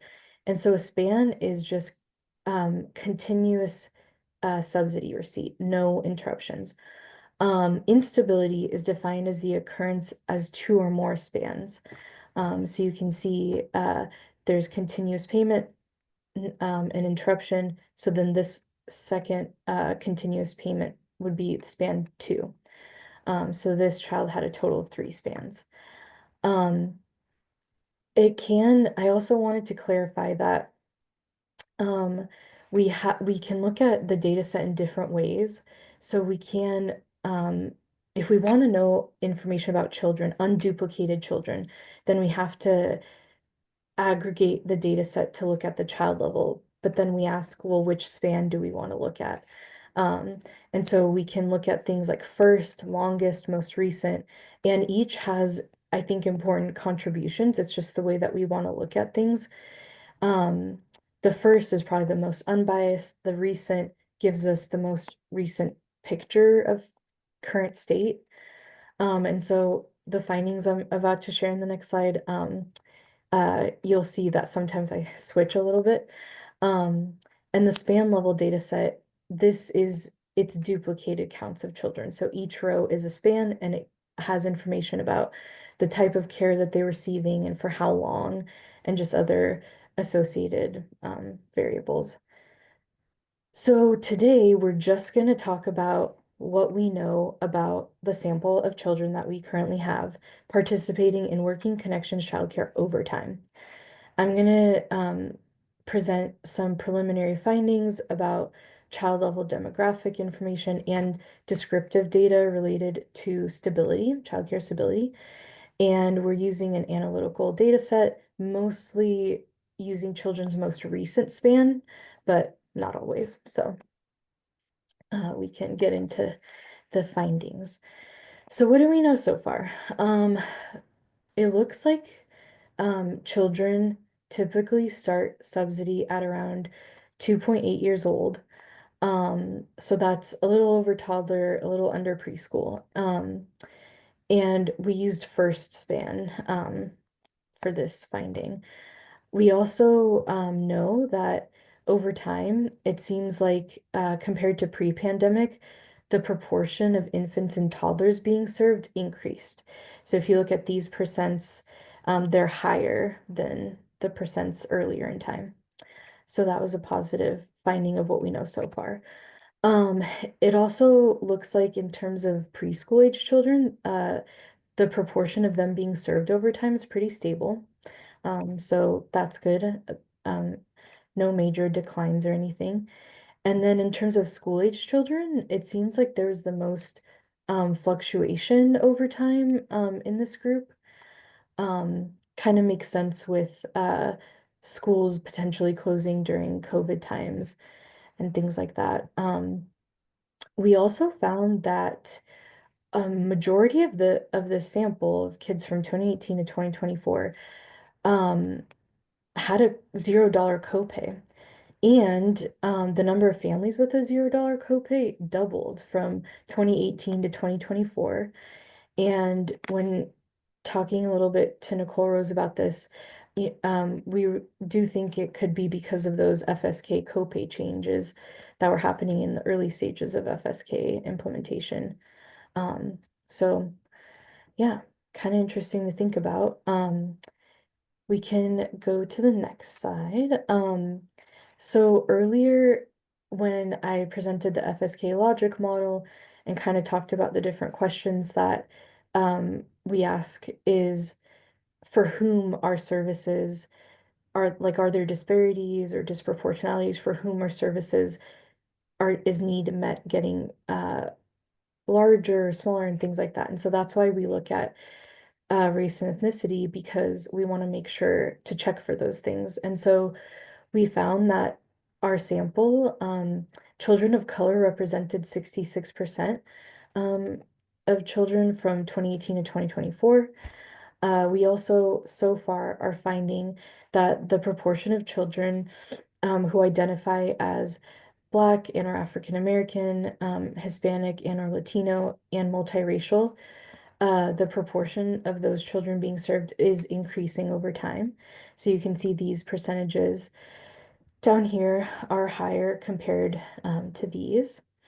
And we found that for American Indian and Alaska Native children and Asian, Pacific Islander, and Native Hawaiian children, the proportion of these groups of kids being served is remaining stable.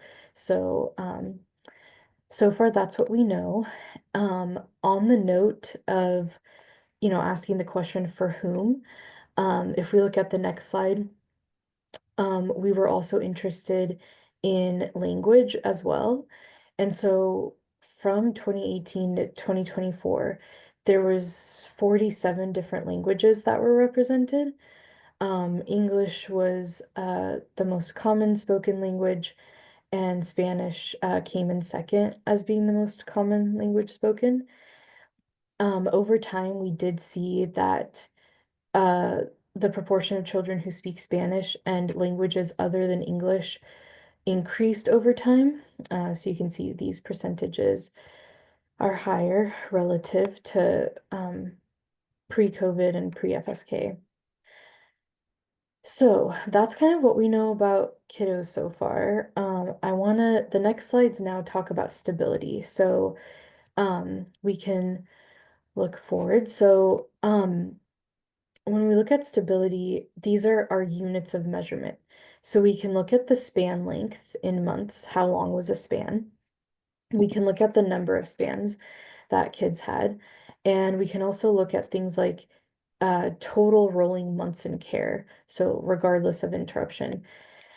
I know that kind of can sound abstract. And so here's this, I want to provide a table on the right to kind of show what that means. So right now, what we know is that on average, kids have 37 months of total, 37 months in care on average. And so that means that, if kids are entering a little around toddler, a little around preschool, they're staying in services for 3 years right up until kindergarten and transitioning to the K through 12 system. So I thought that was interesting. It also seems like so far the average span length is about 12 months, which seems to be in line with the 12-month eligibility policy. So that was also promising to see that finding. And then it looks like the average number of spells, sorry, that says spells, it should say span, is about 2. So from 2018 to 2024, looking at all, 300,000 of those kids in our sample, on average, kids experience 2 spans, which does mean that there is an interruption happening like above and beyond the 12-month eligibility thing. So it makes this all the more important to study and look at. We saw that about more than half of the sample experienced 2 or more spans. But having 3 or more spans, that is more rare, and represented less of the sample. So, in terms of measuring FSKA impact, so there's multiple ways we can go about this. For simplicity, the example we wrote out here is we can, mark a flag every time a child attended a provider that received any type of grant. We can also look at, the total amount of money awarded to the provider. We can look at if providers were operating in a certain FSK priority area that tended to get more money and things like that. And so these are the questions so far that we have on the evaluation team, and curious to hear what's coming up for you. So we're wondering, what, if any, trends are there in children's average span length, total months in care, and number of spans pre and post FSKA, taking the COVID-19 pandemic into account. We're also curious about whether there's demographic and descriptive differences in children who participate in subsidy for kids who have one continuous span, which is we define as stability, versus two or more spans, which we define as instability. We also thought that we could ask what's the impact of attending what's the impact on number of spans and span length and total months in care when children attend a provider who received any type of grant as well. So that's kind of what we're thinking so far.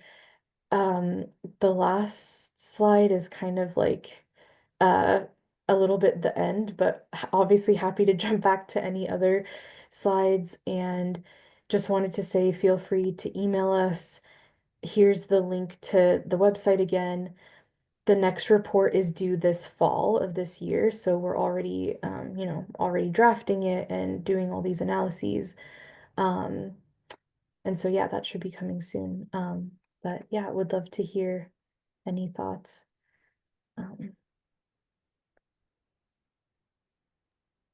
Adassa, some of the initial questions were big picture questions. And I do have some responses to those, but I want to really stay focused on your analysis.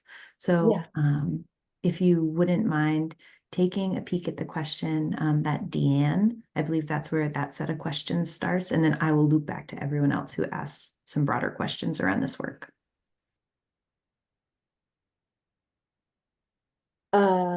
So the question from Deanne about how we're defining affordability. Sorry. No, Dan was a fantastic question answer. The next one, which says, do you have data on the reason given regarding why there is a stop in using subsidy, reason for restarting use? So as related to those spans. To my knowledge, I don't think so. But I don't think that means that there isn't a way to try to get at that. So this analysis is new-ish. And when we started working on this a few years ago, we also had a different variable that looked at if the interruption was associated in change of household zip code. So like, was it a move or something beyond that? And so you're reminding me that that's probably like a good, it doesn't tell us much, but it's something, about a reason why. And I'll just come off mute and just ask a quick follow-up. Because this is fascinating data, by the way. It's so complete and so interesting to dive into as somebody who deeply cares about this stability of kiddos in care. My question too is, it appears, I mean, if I'm doing my math right, that 46%, more than 50% actually stayed the whole run, which I think is pretty amazing unto itself. So I just want to call that out. So I'm asking questions about the remaining 46%, of which really a limited number are in the upper numbers. So what I'm really intrigued with actually is the 2 to 3 spans, because I wonder about like whether they moved and had to sort of go through a shift of finding a new caregiver, creating a break in service. So I love that you're looking at that. But the other thing I also wonder about is the instability of being able to meet the work requirement, whether there's something in there around losing a job and starting a job as well. Those two things I think I would find particularly interesting if you have information. I'm sure others have other things, but I just am particularly excited that many kiddos are staying on with one span. That's just such a huge win, I think, around for kids being in a single place. I totally agree. And thank you for noting about maintaining a job. I can see if we have information about that. That'd be great. Thank you. Mhm. Okay, so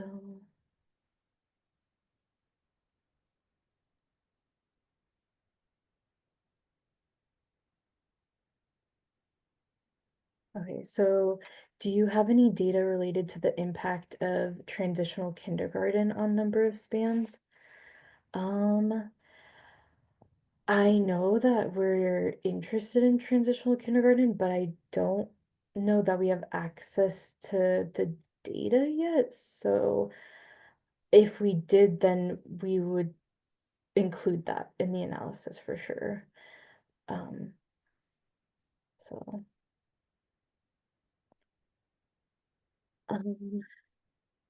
do you have an analysis on why there's an increase of serving BIPOC kids and expanding education of children who speak languages other than English? Um, uh, Not currently, but I definitely do want to look into the literature to see if other states are experiencing this or if this is happening nationally as well, because I think it's a really important policy implication. And I'm gonna pop in on this one a little bit, Adassa, for the second part of the question, related to expanding education of children who speak languages other than English. The DCYF has recently invested in resources related to language access. That's actually held on the language access team, which is in the administrative services team. And so they're looking at a really high level view of what language access looks like at the agency. And so right now that person came onto our team in the winter of this year, and they will be doing a full review of everything we know about language in all of our areas within the agency, what information we collect, how it's collected, how accurate it is. And from there, that information will be presented internally. And ideally, we'll support internal teams in making those choices. And then we'll make that information public, just so there's a better sense for what languages are being represented, how it's being collected, and then how that information can help in our understanding of where programs are being carried out at that county and local level.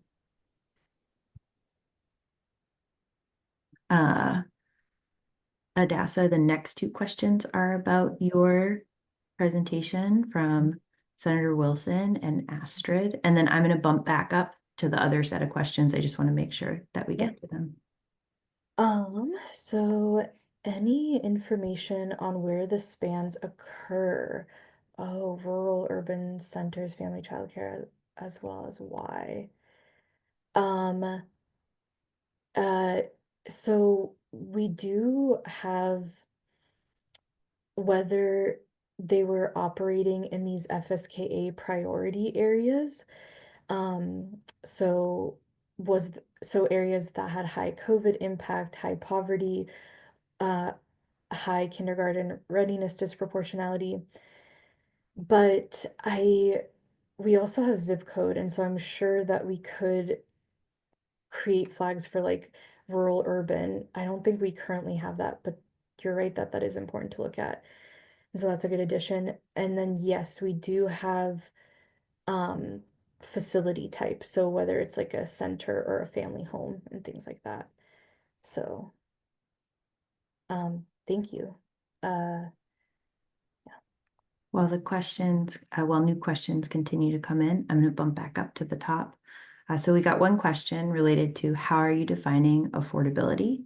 And the answer to that question is that DCYF defines affordability as no more than 7% of a family's income. And that's reflected in the most recent access and living wage proviso work. And it is a federal requirement set by the Child Care Development Fund. Is there a plan to update and expand these definitions? And that was referring to definitions related to access affordability under Secretary Sen's leadership. So I'm just going to speak from the perspective of the Office of Innovation, Alignment, and Accountability. We support agency leadership by providing information to support any shifts in thinking related to this work. And most recently, we are tapping into existing resources to do kind of what Adassa laid out in the presentation. She had it related to 2024, which is to greater expand our systemic thinking as related to access. An example of this, and I'm just going to drop a link in the chat for folks, is that this month we updated 2 different dashboards to become one. So now it's an extreme access deserts and estimated uptake dashboard, which was put together to overlay our understanding of both extreme need, persistent need, and current need and supply in childcare. So you can kind of see all of those 3 being in alignment with one another.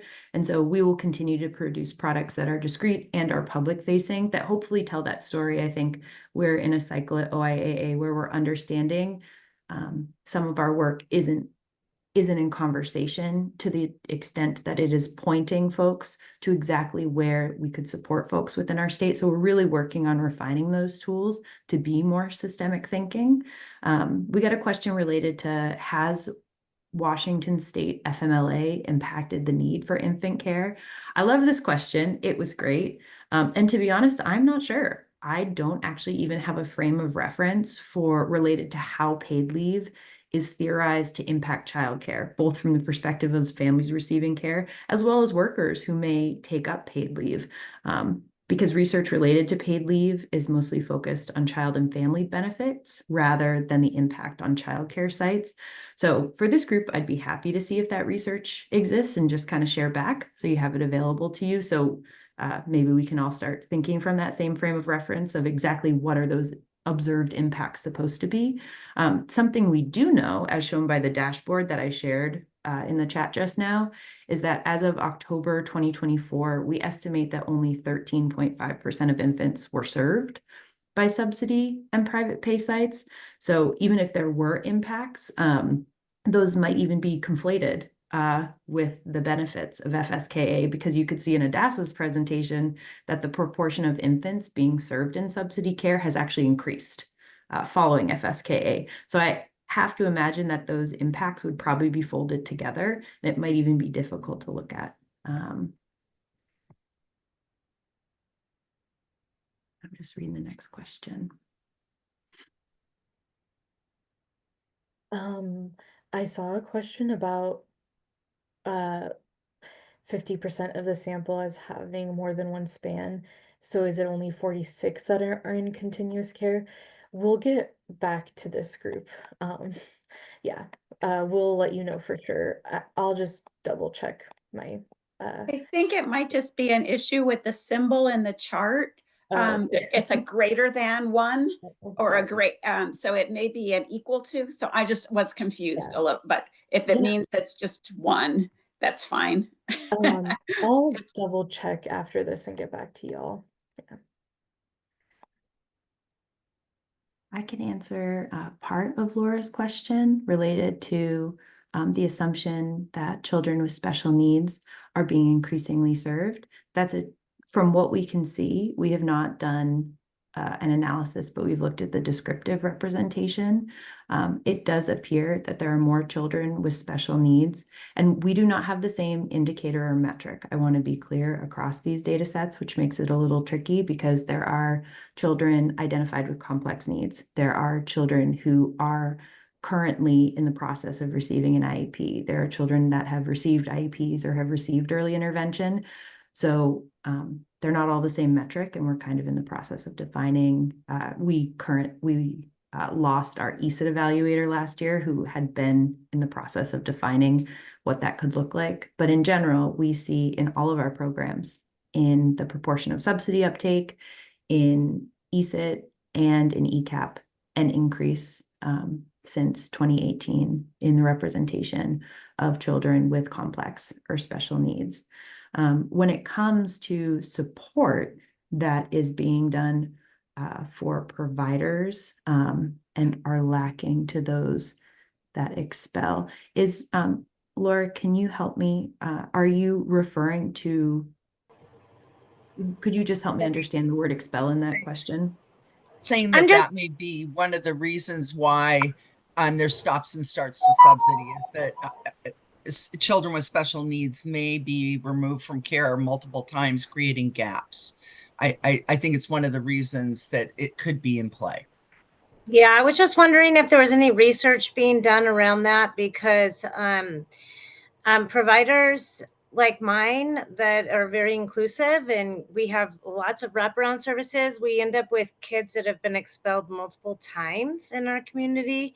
And so I'm wondering if there's going to be any research of, down the road around what providers have and what trainings are being provided to staff that are inclusive, and what can we provide to others so that they can also gain skills to be more inclusive. I can answer the first part as it relates to expulsion, but the piece related to the specific supports being provided to providers is out of my realm. But I know that it may be in the realm of other folks in this call, so I want to leave space for that. When it comes to expulsion, we are a few steps away between making the connection. I think we know that children with increased needs are far more likely to be expelled. That is certainly in the research. As it relates to these gaps and spans, we are able to see which children are taking up subsidy as related to special education. The bulk of those children are actually school-aged, who are receiving that kind of care. It doesn't exclude us from being able to look specifically at that group, but looking at them previously, it is a very small group. So it would be difficult to understand if they are being expelled from care, or if there are some kind of characteristics related to the quality of care, related to the availability of care, related to the site being a good fit for the family. We wouldn't be able to determine that, but we could see if they moved around more frequently. And I do think that is something interesting to flag. When it comes to looking at expulsion generally at DCYF, we are at a place where, although expulsion is obviously required to be reported by the WAC, it is not being reported at the rate that you would anticipate in the general population. And so this year, you're going to see expulsion show up as a component of this report and a component of another legislative report we're writing. And the goal is to identify in our work stream exactly where are places in our existing DCYF work where we can begin pointing people more regularly to our reporting so that we can understand what those circumstances and situations are looking like for families. And ideally, I think prioritizing complex needs families and understanding how they're moving to the system would be of high priority. When it comes to trainings, I don't know if there's anyone on the call who might want to comment related to special needs. Sure, I'm happy to talk about that. And so I think, so one, we're going to drop in the chat, if it's not already there, the access to the Herring Center training. And I think, as I shared earlier today, just want to acknowledge that, that's one thing. Complex needs funds is another avenue. Special needs funds is another avenue. And recognizing that likely is not enough to meet the need that is out there, but those are some of the things that are there. I would also think, thanks Katie for doing that, connecting with your coaches or your infant early childhood mental health consultant would be useful in this area. And acknowledge, we also just talked about the funding realities earlier this morning related to that.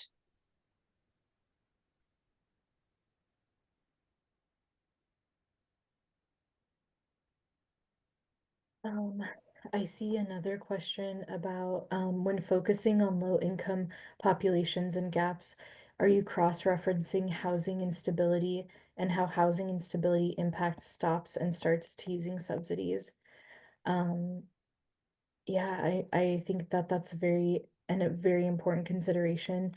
I am not sure where in the data, I'm not sure if our data includes housing, but if not, I don't know what data set to look at to integrate the two data sets, and I don't know what common linking factor I would need to look at that. So I can look into it, but yeah, as of right now, I don't have an answer to that. We did actually try to look at this. you may remember that this was a component of our 2023 kind of hopes and dreams for the report. And it was something that previously one of our researchers, Kevin Cummings, attempted to look into, how a change in address may lead to a gap. And based on the information that we had, and because we don't know how frequently the addresses of families are updated in the system, because oftentimes what happens is a family will leave one setting and come to another and they'll have a different address. We don't know if that's a move. We don't know if it's housing instability. It's hard. We do know though in the ECAP data. So ECAP, when families are asked to apply, part of the information that's collected is if they have any housing instability in the last 12 months. And so that particular programming is designed to support families with housing and who specifically have housing instability. And one of the qualifying factors for ECAP is related to homelessness under McKinney-Vento. So although when it comes to subsidy, we may not have the information related to that, we may have the information as related to ECAP, but it's something that we've reported on in the past as a number, but it's not necessarily something that we put 2 and 2 together on, is this person leaving an ECAP site throughout the year and returning to another one? But I suspect that would be where we could find that information.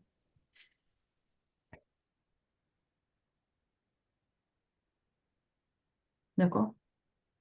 I think, Kara, we can talk about this because we actually do talk with every family as we're determining subsidy eligibility about housing as it's related to a special eligibility category. So let's talk a little bit more about that.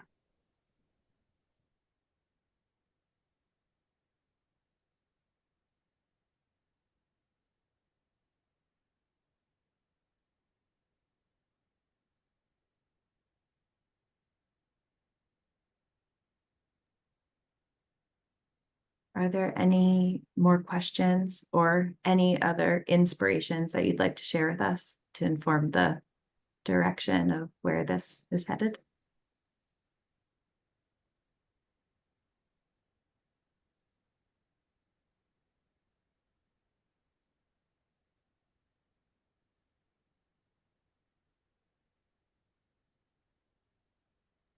Thank you so much. This was a really engaging and super helpful conversation. Thanks for having us back. Thank you, everybody. Thank y'all for your time. We appreciate it. Bye.